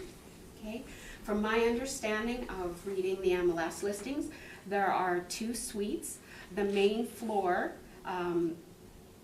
itself is a 2-bedroom suite. But there is also access to a bachelor suite in the basement with a 3-piece bath and a full kitchen. My understanding is that is under one property. They're not listed as 2 separate properties. We only have it listed as a duplex, so I'm assuming legally it's just a duplex with a suite in the basement. The second suite is the 2nd floor and the loft, so the second and the second 2.5 floors. And is a 2-bedroom suite as well. My understanding is that the homeowners live in the main suite on the main floor. I believe the upstairs suite is rented at this time, and I do not know if the bachelor suite in the basement is rented. Okay, just for general information, I took the information from the MLS listings. According to the information on both the listings, it's nicely landscaped. It has 5 to 7 parking spots, which on both listings were indicated were used as extra income because of the hospital parking. One of the listings lists it as 5 parking spots and one lists it as 7, so I'm not sure exactly, maybe the other one didn't include 2 spots that were part of a rental agreement or something, I'm not sure. But there's 5 to 7 parking spots there. The property has been updated on the outside with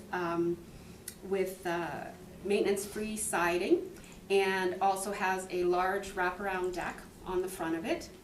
The 2014 listing shows one of the kitchens is about a 70s style and one is a newer kitchen. There are 3 kitchens in total for the properties. It shows that the upper suite, the 2nd floor and 2nd and a half floor, was renovated prior to the 2014 purchase. Okay, this was renovated and there was a spiral staircase put into the 2.5 floor loft.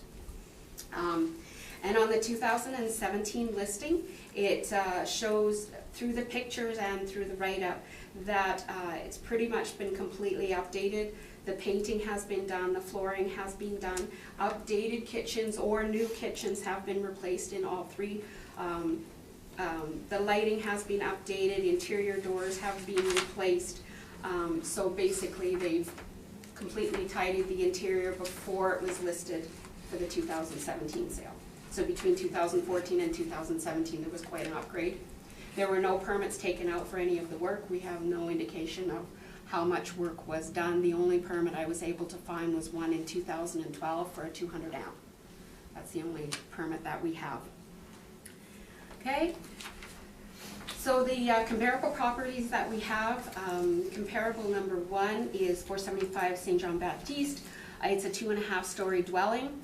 It is actually, was actually sold as a single family dwelling, but when you read the listing, it showed it was a duplex with 3 kitchens. So again, similar to the main, to the subject property, it's a duplex and also had a kitchen. However, it has no basement finish. So my guess is it has a main floor, a 2nd floor, and possibly a 3rd floor suite. There is a garage, 1998 built detached garage on that property. Smaller lot, but no bus route or light traffic. Indications are through the MLS that the bath, electric, and some flooring was upgraded. Not an awful lot of upgrades on that property. Sold for $374,900 in November of 2015. So $203.83 per square foot. The second comparable is 432 Alno. This property is a 2.5 story conversion as well. It has 1 2-bedroom suite and 2 1-bedroom suites. It's significantly smaller at only 1,368 square feet and has no basement finish. There is no garage for this property.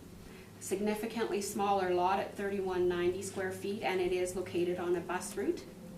MLS, there is no current MLS for this sale, but this property was sold in 2013. The 2013 listing was a similar price, and it indicated that the bath, electric, floor, furnace, and kitchen had been updated. So there were updates in that property on Alnu. The third comparable that I'm using is located in North St. Boniface. It's a 2-story multifamily conversion. So it's a single family home now been converted to a 5-plex. There's 1 2-bedroom, 2 1-bedroom, and 1 bachelor suite in that property. 2,176 square feet. Only 330 square feet in the basement completed. And it does have a detached garage built in 1970. Larger lot, but this lot is located right on Provencher Boulevard, so it is on a bus route similar to the subject property, but it has heavy traffic on Provencher Boulevard. Sold for $485,000, price adjusted sale $230,24, and the final comparable is a 2.5 story on Desmiron. It's 1,952 square feet. It is about 500 square feet of basement finish. It does have a 2003 garage built. Similar size lot with the bus route, but it has medium traffic of Desmiron versus the light traffic of $1 and $185.25. So when I consider the comparable properties that are in the area, we feel that it supports the assessment, the current assessment at $387,000 or $214.05 per square foot. And we're asking for no change to the assessment. Thank you, Ms. Sharp. Ms. Kirby, any questions of the assessor's evidence? Yes, actually, just looking at your comps, your comp number 3 is actually in a different neighborhood. This is in neighborhood 501 as opposed to 502. And being a 5-plex compared to ours being a duplex and a considerable square footage and considerable lot size, I feel like adding that as a comp seems to be a little bit of a discrepancy with the other ones. Right. And I reviewed all the comparables that were available. We can go outside the area if we feel that comparables are more related or not related, but basically these are the 4 that I chose out of all the information that I had from the best of my ability. If you have comparables that are a better choice, you're certainly welcome to make those. Perfect.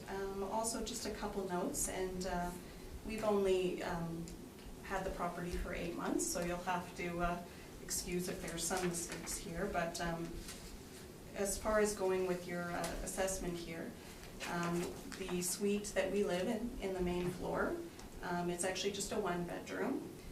The basement does not have a full kitchen in it. It has a sink and a microwave. So even I think calling that a kitchenette would be a bit of a stretch. Well, I've never been in the property. That's all the information from the MLS.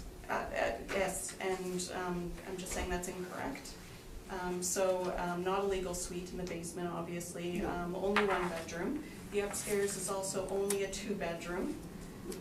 And the loft space, I've actually included dimensions, just so you can see that it's not reliable square footage. So anyway, I'll go when we get past all of that, but at least that's a little bit of information to go on. Okay, sir, any questions? Okay. Anything else right now on the assessor's evidence? No. Okay, thank you. Lynn, any questions of the assessor? Ms. Sharp, I didn't hear you talk about comp 4 in terms of number of suites. I do not know. That is a sale that was not listed on the MLS, so we do not have any information on it, just that it is a multi-family conversion, meaning it's an older house that's been converted into suites. But we don't have any interior information on that property. So unknown, okay. We don't know if it's being used as multifamily at this point or whatever. Yeah, it will be if Okay. we've got it defined as multifamily. If it's been changed back over to single family, we switch it back over to single family. Okay. Okay, thank you. And just a question, have you inspected the property? No, I have not. Okay, thank you. Thanks, Lynn. Harvey, any questions? Yeah, I was just going to indicate, I would agree with the applicant. I think that comparable number 3 is probably the worst comparable of all of them because it's on Provencher and it's a Right. 5-plex. Problem might have some parking value there like theirs has, but other than that. Yeah, it's just very difficult to No, I find understand. properties You of can only that give- size. I understand, you can only give us what you have. Right. So You I'm could not, also say I'm not comparable finding number fault, I'm 2 just only asking if has- you agreed. yeah. That probably is, Yeah, there'll be fault with The all, comparables are like probably better. comparable number 2 only has 1,300 square feet. Yeah, So of it's course. really not comparable either. That's true. But unfortunately, we have to use what there is. That's why we're here. Yeah. Yep, okay, thank you. Thanks, Harvey. Ms. Sharp, could I ask what the added value was for the supplementary assessment? Obviously, something was, I assume it was, again, a sales check for the 2017 sale, and Yes. the accounts are here because the assessment changed, I guess.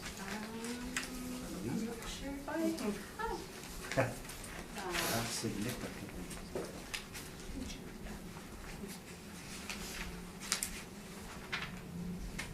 Do you know what the original assessment was before it went up? Yes, well, when we purchased in July, it was 309. Okay. And then we were given a notice it was going up to 315. Then, at the end of December, I got a notice it was going up to 379, which I called 311 and asked for the reasoning. And I did not speak to you, Ms. Sharp, so my apologies if this is off, but the assessor I spoke to said the reason was the loft conversion. So our 2-story was going to 2.5-story. So that added square footage was the reason for that high jump. I asked to basically appeal at that point, but was already past the 20-day limit by the time I got the assessment notice, so I wasn't able to appeal at that point. So then I received February 5th, this new assessment for $387 going up again. So from July of 2017, when we purchased the property, it's actually gone up 3 times. I can explain where that's coming through. The 309 to the 379, that's 2017. Okay. That's reflective of 2014 market value, and then we had a reassessment for 2018. The 2018 went from 315 to 387. Okay. Yes, but I believe the attic conversion is what the issue is here. Okay. Is the attic. All right. So the assessor corrected the living area based on a sales verification and resulted changes in 2 cycles. You didn't appeal the 2017, obviously, because you missed the deadline, but we're doing the 2018 here, and that was from $315,000 to $387,000. Correct. Okay, all right.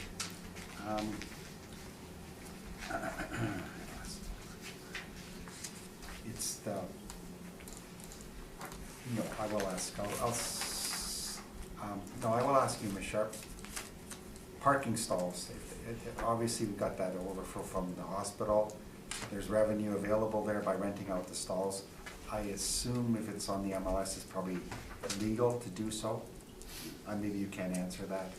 I don't have anything to do with zoning, so Yeah, I don't know, yeah. but I know that it was advertised that way at $95 a month. But you're not assigning any value to that parking income? No, we're not assigning any value to it, but the Okay. MLS did.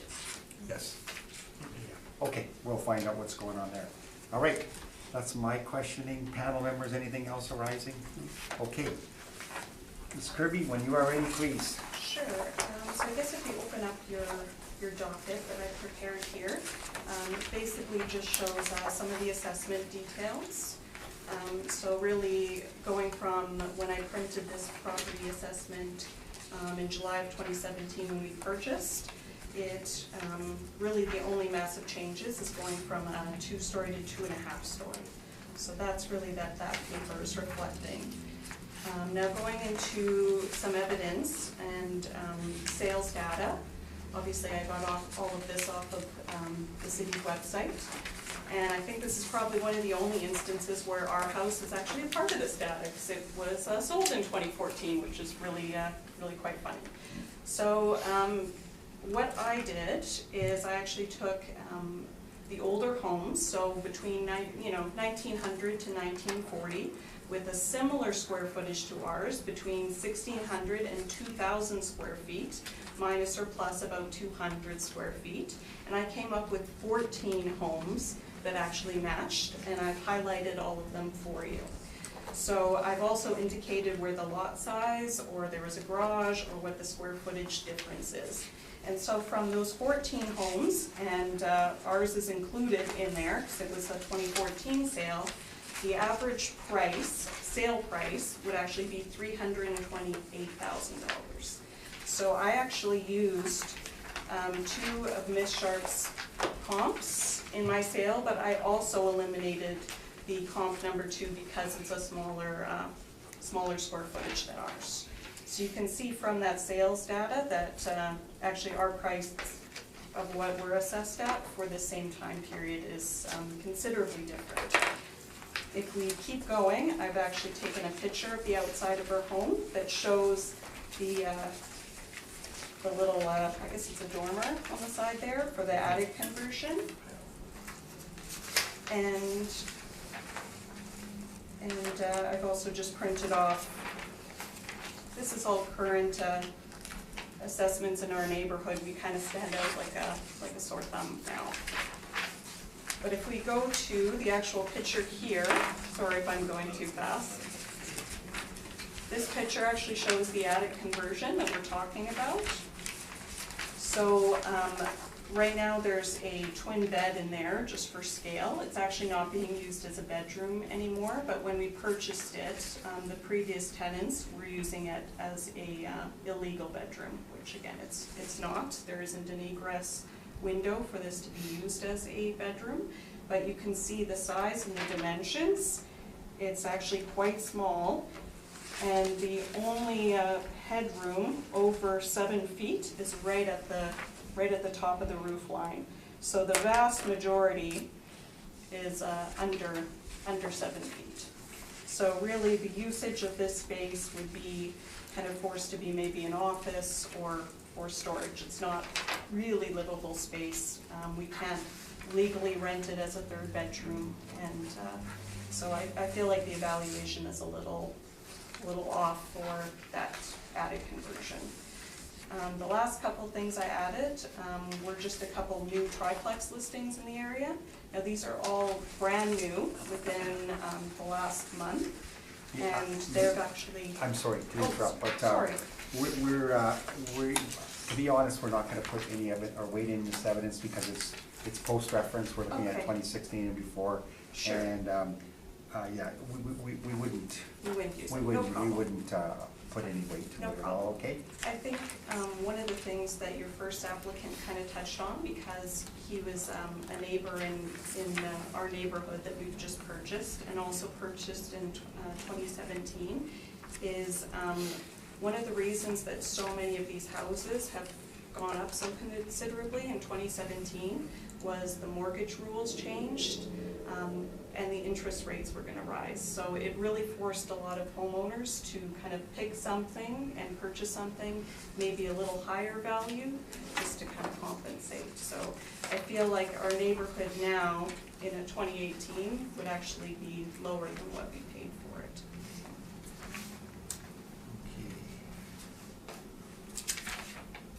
Okay. Anything else you'd like to say?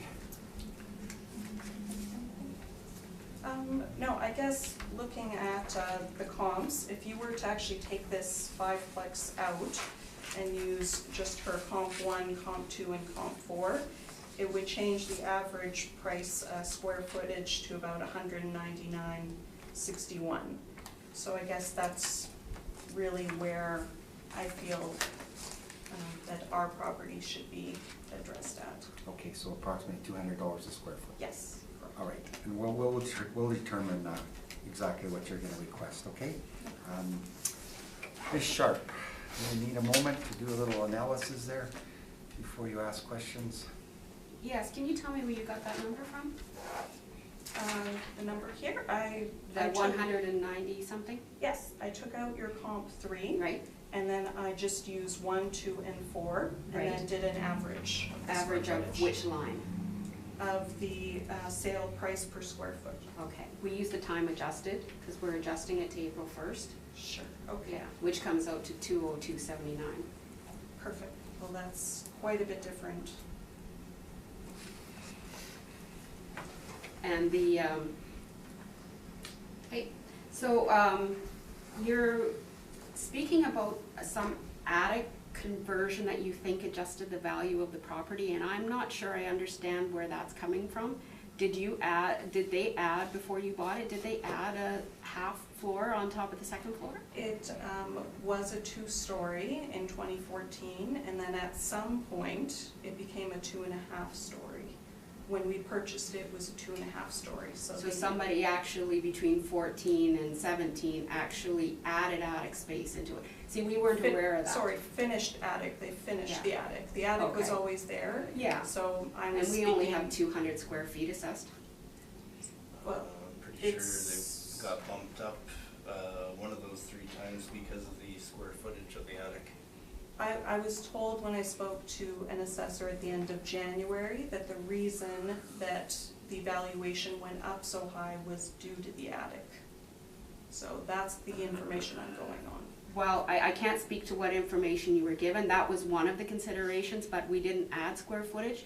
The square footage stayed the same at 1808. Yes. That stayed the same. The only thing that changed is it went from a 2-story house to a 2.5. All they did was specify in our computer what type of a house it is. That's all that changed, not square footage. Sure, and really looking at the attic roof line, it really shouldn't, because most of it is not over 7 feet. In most 2.5 stories, that's the way that it is. Yes. Yeah, So- that's why it's only 200 square feet, not 600 square feet. Exactly, which Right.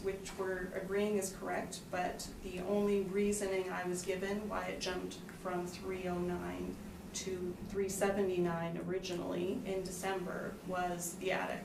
So that's the only Okay, information. well, I can't speak to what you were told, but that's not the only reason. No problem, that's what I was given. The other reason was that there have been updates in the property.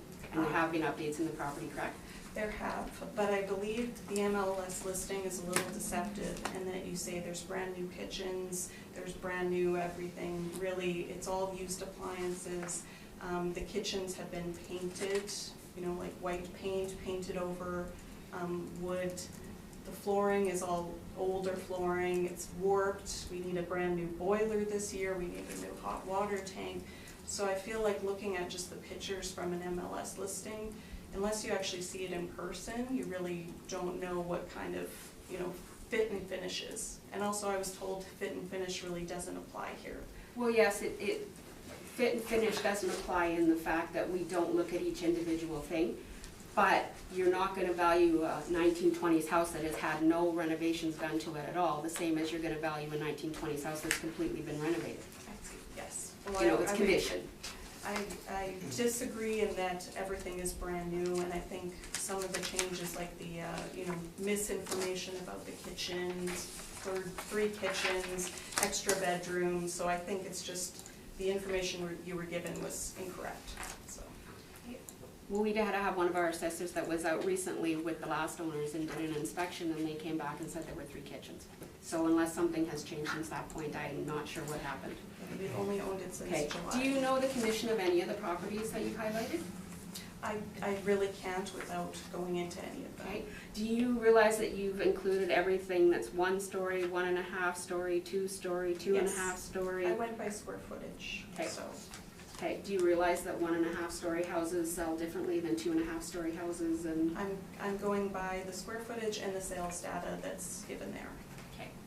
So I feel like that's as much information as a homeowner really could. Okay. Okay, what attracted you to this property? We wanted to live in St. Boniface, and we were looking to get into a multifamily property, duplex of some sort, and just happened upon it. So it really wasn't even a plan, but that's how it came to be. Before that, we were in a single-family home, South Osborne, for about 9 years. Okay, so it wouldn't be worth it to ask hypothetically if it was for sale on April 1st of 2016, whether you would have bought it for $387 versus $406? And hypothetical, and we weren't looking April 1st, 2016. And Okay. I mentioned 2 different factors about mortgages changing. We might not have even been able to purchase this property if we would have waited, say, another, you know, few months. Yeah, but I was talking going back. Yes, again, that different point in life, I really can't say. So. Okay. Okay, but at one point it's worth $406, but at another point it's not worth $387. Again, going by your own data that was provided to the city, it really isn't. And 2017 is a little blip that in 2018, I don't think that the house would have sold for the same amount. So We're not talking about what it would have sold for in 2018. I'm just saying that, yes, I can't say whether I would have purchased it. Okay. No further questions? Thank you, Ms. Sharp. Lynn, any questions of the appellants? No, I have no questions, Okay, thanks. thank you. Harvey? Okay, so is Dulles a nice street? It's a high rental market. Right. Most places, except our one neighbor next door, are all duplexes Right. or triplexes or fourplexes. And close to St. Boniface Hospital? We're extremely, there are 2 houses that separate us from the hospital. So actually even saying that we're a light traffic route, I feel is being quite lax. Well, I know the parking's in demand there. It is a nightmare, and talking about added value from parking spots, we both needed 2 spots and our tenants need extra spots. So you don't rent out any spots? No, So all the spots there are, we are needed not bringing all in the extra spots. revenue? We had 5 spots, there was not 7 okay, spots. and how many tenants have you got? Have you got 1 tenant or 2 tenants? We have 1 tenant. 1 tenant, so downstairs is part of your, Yes, okay. we use it for extra storage space Okay. because the main floor is really only about 600 square feet. Yeah, it's pretty tiny. It's quite small, and it is a 1-bedroom. Okay, and the comparable properties that sold that you pointed out to us, do you know if any of those properties that you highlighted were multifamily properties? It's hard to tell from just looking at the assessments, Right. but knowing our neighborhood, I would say the vast majority are.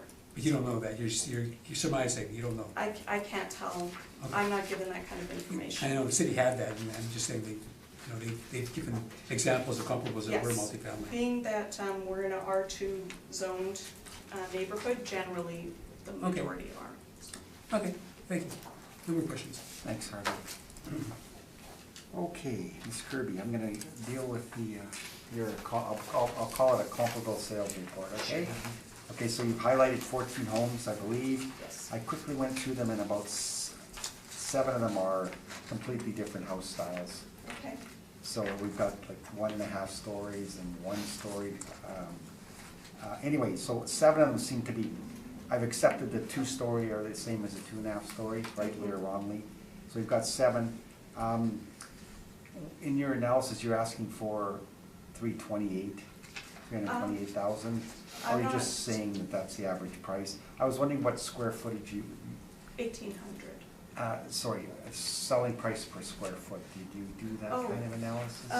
No, sorry, I No. was just using Yeah. yours here. Yeah, I so. know, that was your second point, was you say 328,000, but am I to Oh. assume you don't think that that's what your property should be valued at? No, I'm just saying for comparable ones in our neighborhood, Okay. I would guess that ours should be valued at about 350. Okay. To take a guess. Yeah, because I did your calculation at approximately $203 a square foot, times your square footage at 1808 equals 367,000. Would that be the number you're asking for, Yes. around there? Around there Or would is $200 a square foot be fair, I guess? Exactly. Okay. Okay, and putting quite a bit of weight on removing the outlier on the assessor's comps and coming up with that value, okay. Now, the attic area, it doesn't seem to be, you agree that it's 1,808 square feet? Yes, agreed. Okay, I think it would be the assessor's methodology to use the floor plate of the 3rd floor for living area, would that be right? Yeah, so they'll measure the floor plate, but you're not disagreeing either, No, okay. not disagreeing. Okay, I think that's all my questions. You dealt with the parking, so that's good, I okay. just do have a final course. statement to make. Yes. Okay, when they've come back and take a look at the comparables, they're looking at 202.79 per square foot, which is very, very close to 5% off. And when we're talking about statistical valuations, 5% is still within range. So the valuation they're asking for is within the range of the value that we've already given the property. Okay, Okay. Ms. Kirby, any summary? No, I think that's. Okay, we understand where you're coming from, what you're requesting, so thank you for appearing. Thank you for seeing me. Okay, and you will hear from us in a couple of weeks, okay? Thanks very much. Thanks again.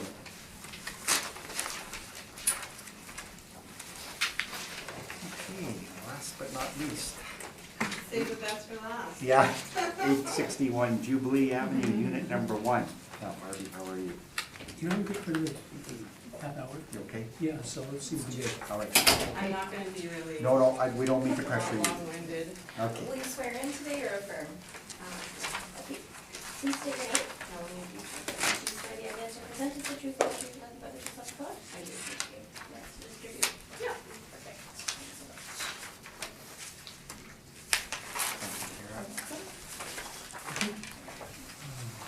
Thank you. Thanks. Okay, good afternoon. Ms. G-Chuck, okay, Yeah. thank you. Melanie's fine. Okay. And we're dealing with 861 Jubilee Avenue. Is it unit number 1? Unit number 1. Okay, so there's a condo split in the house there. I'm going to say I have unit number 1 and 2, it's a duplex. Yes. And then on the same number, there's also 861 A and B. So it's very confusing. Oh, okay, we'll figure out what's going on here, yeah. Yeah. It's a duplex, okay. So, Miss Sharp, 861 Jubilee Avenue 1, please. Perfect. So this is for 861 Jubilee Avenue, Unit 1. Parcel ID is 1209780550. located in 665 Lord Roberts area. This property is a 1.5 story, what we consider to be a duplex. The property is a 1.5 story with a full legal suite in the basement. The legal suite in the basement is 728 square feet, whereas the main floor and second floor, so the 1.5 area, is the 1387. And there were 2 identical buildings built beside each other, and that's where the confusion maybe comes in a bit, but this is unit 1. So we're talking about the full 1.5 story plus the suite underneath. Okay? There's a picture in the back, you can see the 2. Okay, we'll 2 see that. units. We'll get it figured out here. Okay, thank you. Okay, so as I indicated, the suite, or the basement is finished into a full 728 square foot suite. There are 3 bathrooms. There is central air, no garage. The lot is 3,661 square feet. It is on a bus route with medium traffic as it is located on Jubilee. We have it assessed for 2018 at $404,000, which is $291.28 per square foot. The only sale we have on the property through land titles was on May the 17th, 2016. The land was transferred at $106,589. We have no transfer of the actual property in land titles. So it's a difficult property in that it is an older area with a new property which we call infill. So I have actually taken a look at it in 2 different ways. The first way that I've taken a look at it is at infill. So I've looked in the surrounding areas to try to find properties that were built in the last little while. I was able to find 4 properties. Unfortunately, only comparable number 2 is a 1.5 story. The other comparables are all 1 story. They're not building 1.5 stories as infills very often, unfortunately. So those infills all range from about a 2011 build to a 2015 build. Comp 1 is on Lorette Avenue, which is located in Rockwood, west of Pembina Highway. It says it's a 1 story, but when I reviewed it on MLS, it actually comes up as a bi-level. It's 1,180 square feet with no basement finish, no garage. Similar size lots. It is commercial adjacent, but does not have the bus route medium traffic. The commercial adjacent is off the rear of the Manitoba Hydro office on Grant. That gives you an indication. The second comparable is 801 Dudley, which is located in 106 Earl Grey. It's the 1.5 story built in 2011, 1,000 square feet, 648 square feet of basement finish, and has a detached garage built in 2010. The lot is quite a bit slower at 2,522 square feet, sold for $410,000, which is $407.56 per square foot.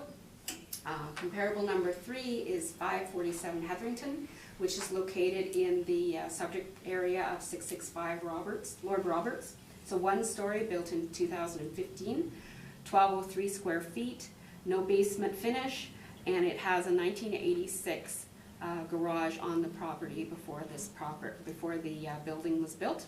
5,000 square feet, and it is commercial adjacent.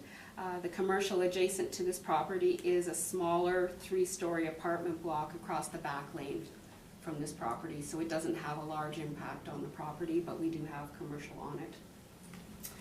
Sold for $345,000, which is $291.11 per square foot. Comparable number 4 is in area 106 Ebby Wentworth at 841 Weatherden.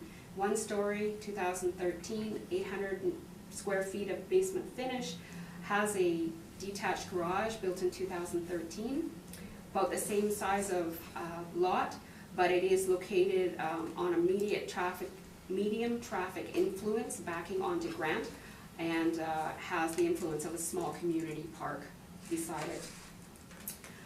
So these properties are ranging between about $350,000 and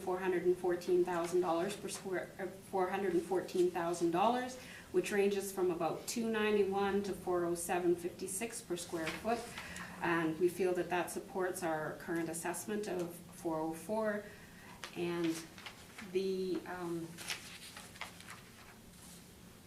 second page says 2018 on the top, but its first comparable says 171 Clare.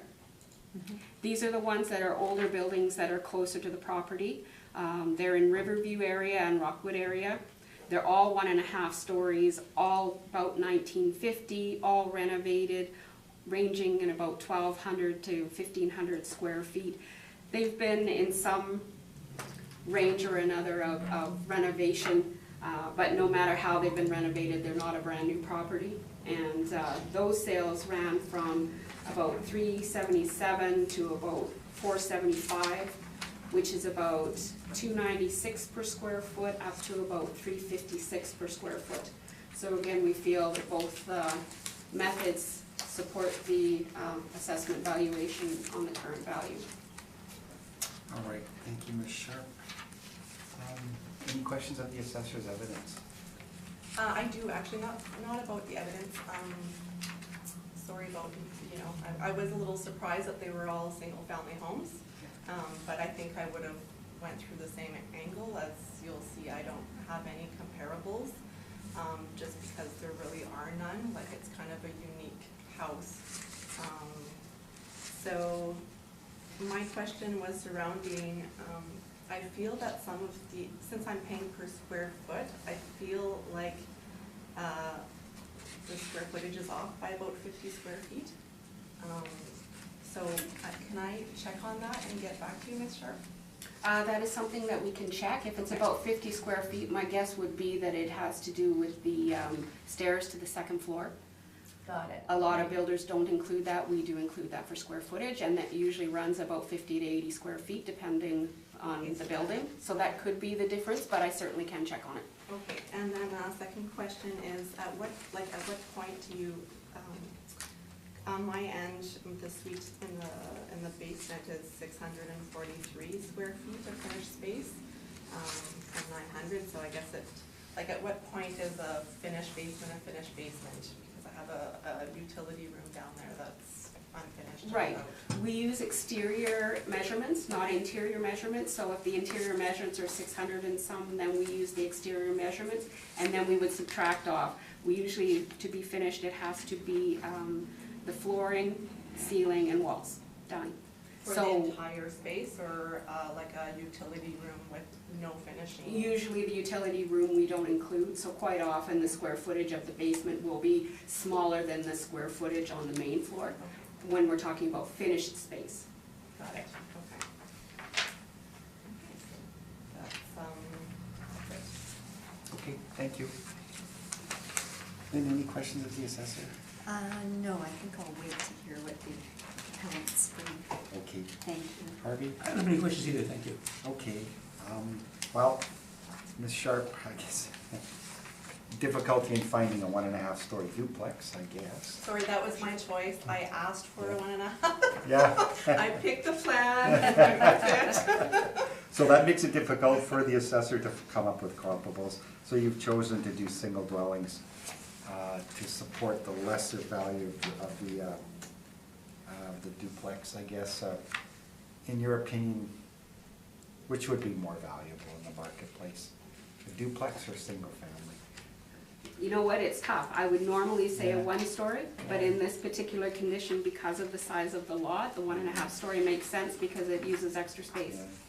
Yeah, and it's new construction too. Construction there, And then, which has its own problems as well. Yeah, okay, which we're gonna find out about, I'm sure. Sounds like. I wasn't going to bring that up. No, that's fair, that's valid. And on page 2, you have reverted to east side of Osborne, which is, would you consider that to be a superior location? I would say that it's probably more comparable. The Riverview side would be more comparable because of, that's the side that the Lord Roberts one is on. Like, the Jubilee one is on the east side, right? So where are we located? Where's the subject property? I'm across from BDI. Yeah. That's what I was gonna say. Right. Okay, yeah, you're right in there. I was gonna say. So on yeah, Lane. The one with the infill? I know which one. Okay, yeah, the infill ones, actually, there's one in Lord Roberts, but the other 3 are located on the west side of Pembina Highway. Right. Because No, I but I- looked all the way around and couldn't find any other comparables. Yeah, I was looking at page number 2, the Clare, Maplewood, Yeah. Baltimore. And page number 2, the 3 on Riverview, or at least on the east side of Pembina Highway. like these comparables all went to the west side of Osborne. Pembina Highway. But they're Where also on we the went. east side of Osborne, Are we talking Right. Osborne? we're east of Osborne, east of Osborne. between Osborne and the river. Which is a more expensive area. Yeah. Yeah, Yeah, okay, yeah. It's, well, look at the selling yeah, prices. it is what they are, right? Yeah, okay. Okay, that's all my questions. When you are ready, please. Okay, well, again, this isn't gonna take very long. I am here today, because I feel that the price paid or agreed to have paid, 5 days before the reference date of April 1st, on March 23rd, 2016, I agreed to pay, $330,000 for my house. So that is all. In addition to that, I'm not even sure where I should be presenting this, but I really feel that the medium density traffic of a house right next to the Pembina interchange is not acceptable. Like, I feel it should be a heavy traffic zone. The third paragraph is just kind of me belly aching, but I mean, again, I don't have any comparables because there is nothing really to compare it with. I feel like the comparables she has presented to me are fair, but again, other than the $410,000 one, which I find ridiculous, like $350,000, $345,000, to me that seems more in the same price range as instead of going over the 400 mark.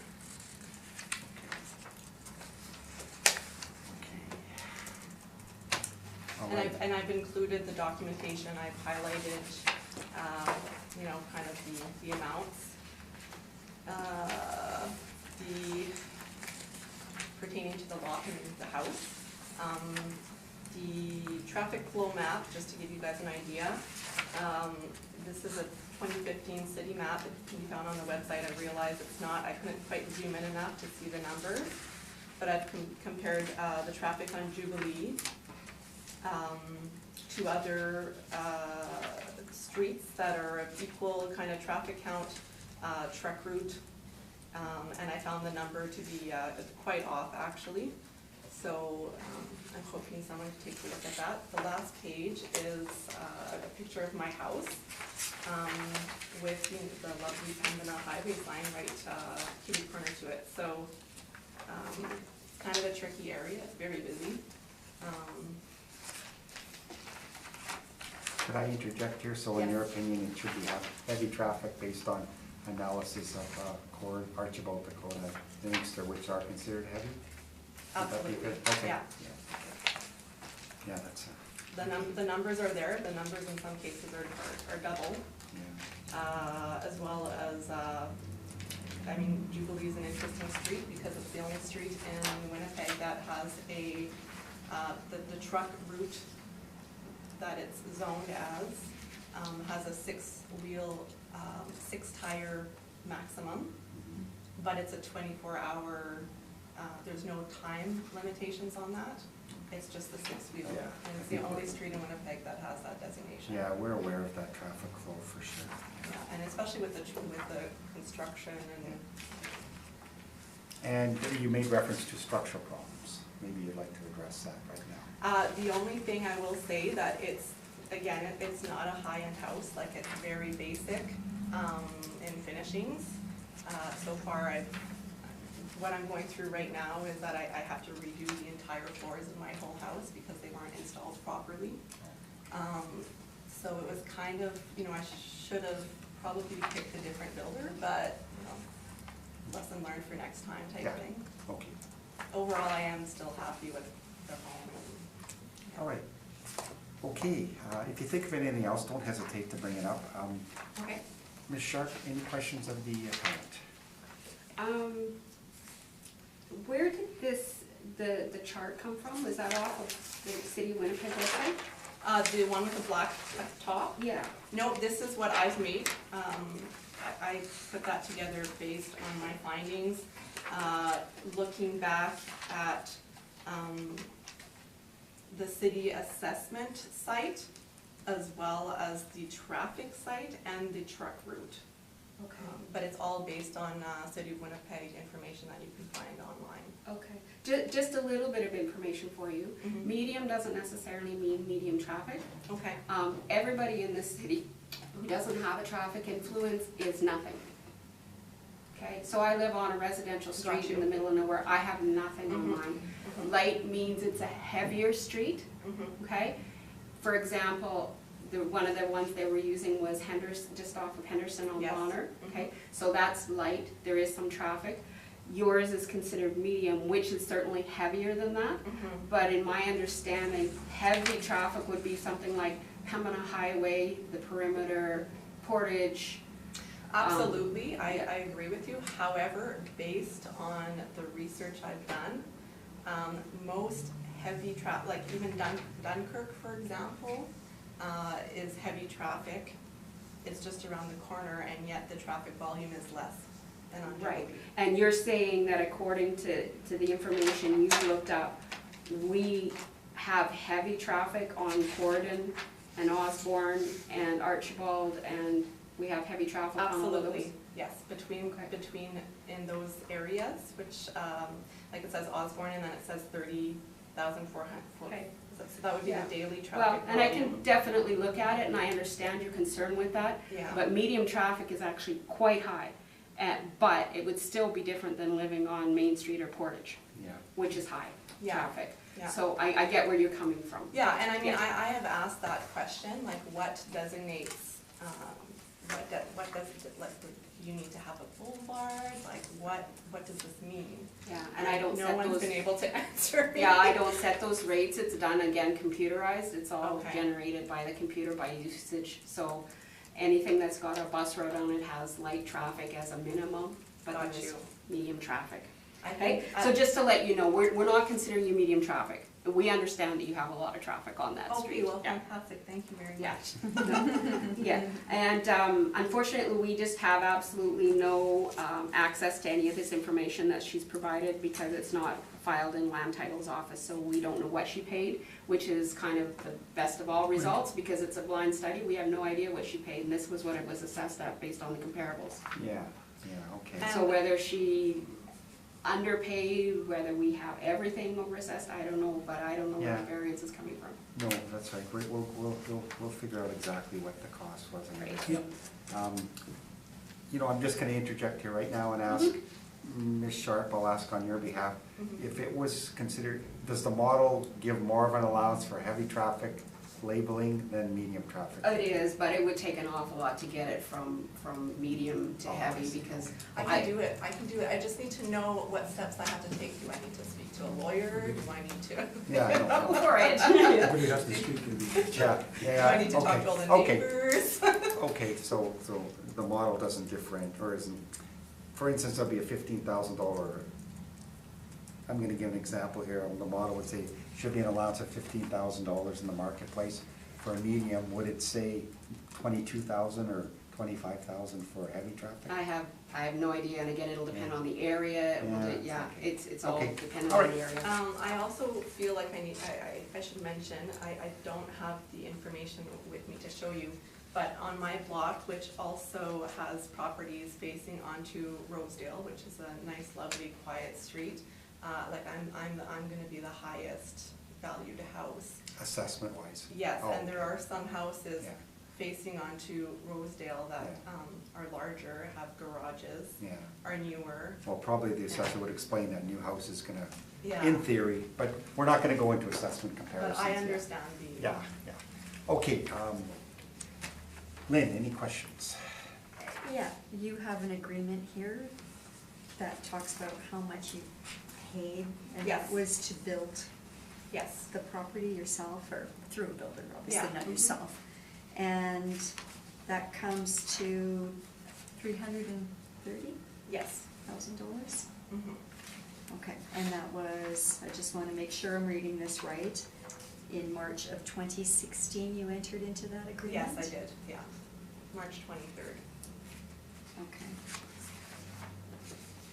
And that included all interior finishings, everything move-in ready. Yes, all except I feel I have to mention again that there was no allotment for like landscaping, so no sidewalk, no driveway, like it's a house and. The house and the lot. Yeah. Okay. Okay, thank you. So the house and the lot were built for roughly $30,000, Yes. and did you have the proper landscape yet? Not yet? No, still Okay. working on it. How about driveways and sidewalks? I have a sidewalk. Okay, and how much do you pay to have the sidewalk installed? It was several $1,000s. Several thousand, like does that mean 2,000, 3,000? No, it was $6,800. $1,600? And is there anything else you did? I did a deck in the back And how much do you pay for that? at $10,000. Okay. So you put in basically almost 17, or about, Yeah, I'm choked because that was my. you put about budget for the $24,000 whole over and above it into it. So yeah, the rest is just gonna take a bit more time. But you made about $24,000 of improvements yourself since you had it built. Well, let's The see. sidewalk 68 and 16 for the Yeah, deck. about 15. Fif- Yeah, 15 for 15,000. the deck? Yeah, So about 21, 22,000. yeah. Okay. Okay, anything else, Harvey? No. Lynn? No. Okay, so the assessor documents a land-only sale, was that the builder purchasing that land? Or was that you, and then you subdivided it, and then, Okay, the builder had the land. Yes. And he sold the land to me with an agreement that I would use him to build the house. And you saved on transfer tax because you have to transfer. Yeah, we're not. No, that's fine, and it's fine to do that. Yeah, What you did, there's nothing wrong with what you did, it was very smart of your lawyer. yeah. Okay. okay, so the construction cost, including the land, was $330,000. Yeah. 331, let's say, plus some improvements of Mhm. about 20,000. So are you asking us to revise it to about 345? Yeah. What's your number? No, that would be acceptable. I'm just concerned that, you know, I've done this in the past and then the following year, it just goes right back up to like another. Well, you have to come back here again if that happens. Do I have to come back? And unfortunately, it will.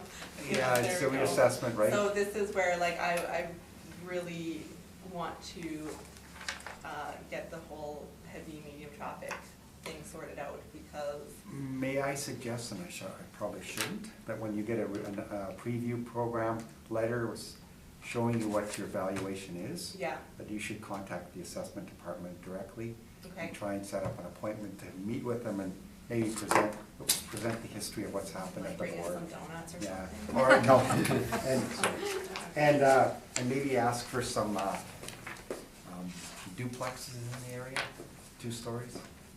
I shouldn't say that, but Ms. Sharp, you know where I'm going with this, right?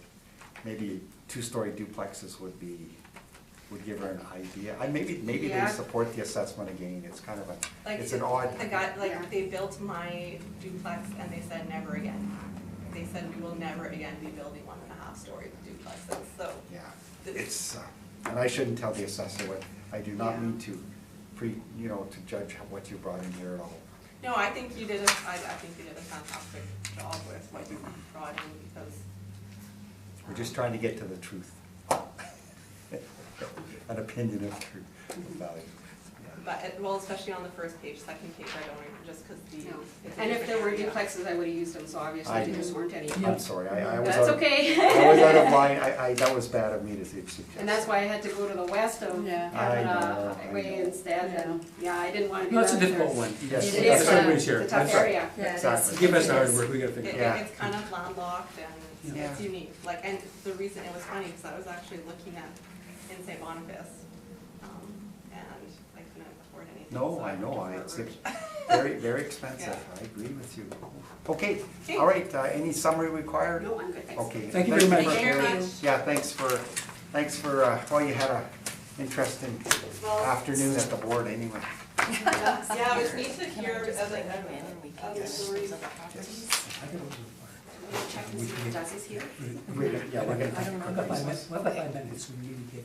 That's what I'm saying, You we go, get you that, go, and Heidi. then, well, no, maybe if we get them done, Yeah, and I we can can run. do, and then we break. Oh, it's 3:30 And already. I Yeah. cannot Well, I stay got past 3:37. 4:30 today. I got 3:37, yeah, we won't be long now. We're still. Okay. It takes me 5 minutes, I'm not on there. Okay. I'm confused. Who's here? Thank you. Thank Bye-bye. you, you too. I don't have any recs, so I think we're okay, like, we went through everything, right? Right. Yeah. I'll wait Yes. until, just in case you. Thank Okay. Thank you. Okay. Thanks, Tanya. Okay, we'll take a 5-minute break, We will? or do we need 5? Well, yeah, okay, so we have to deliberate, or get rid of you, okay. Never mind. If you need 5 minutes, go ahead. Sure. Pardon? No, you need 5 minutes right now? Well, I I'd think like we to- better recess. 'cause You know what, I got 5 minutes to guys- get to my car. We're gonna recess, sorry, Kara. Yeah, it's up to me to decide here, isn't it? Yeah, thank you.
Okay, call the hearing back to session. We are dealing with 106 Ramsgate Bay.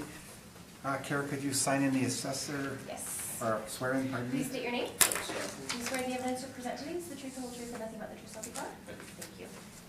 Okay, Mr. Strachan, welcome, thank you. Thank you for your patience. So we're dealing with a 2016 and 2017 appeal based on 2014 market value at 106 Ramsgate Bay, and then a 2018 assessment based on 2016 market value for the same property. When you're ready, please. Okay, phone number 100005948 000 106 Ramsgate. Just quick history. I inspected the property, and the owner had some issues, so I did the inspection. I made a few changes to the assessment records. The assessment was for 2016-17, went from 1.365 million to 1.327 million.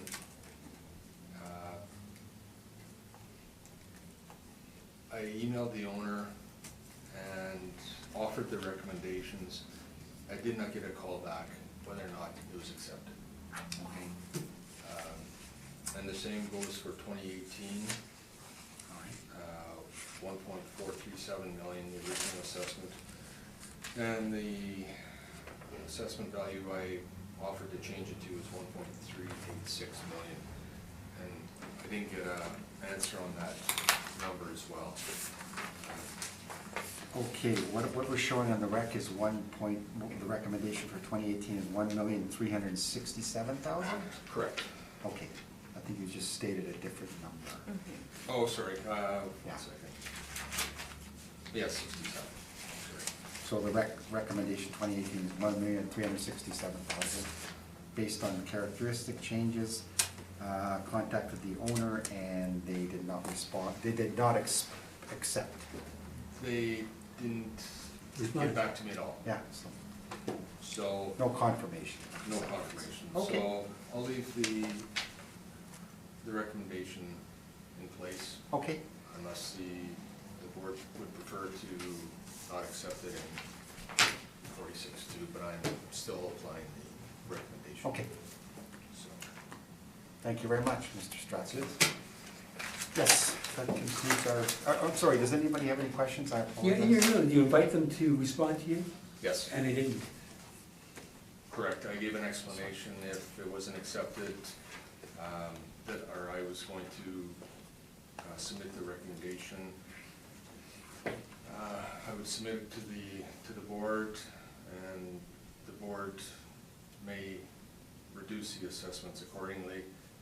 If they didn't find the values satisfactory, we would then have to proceed with the hearing. So it's possible then that they interpreted to mean that if they were happy with the It could be. recommendation that they get the beer. Just didn't receive a Okay.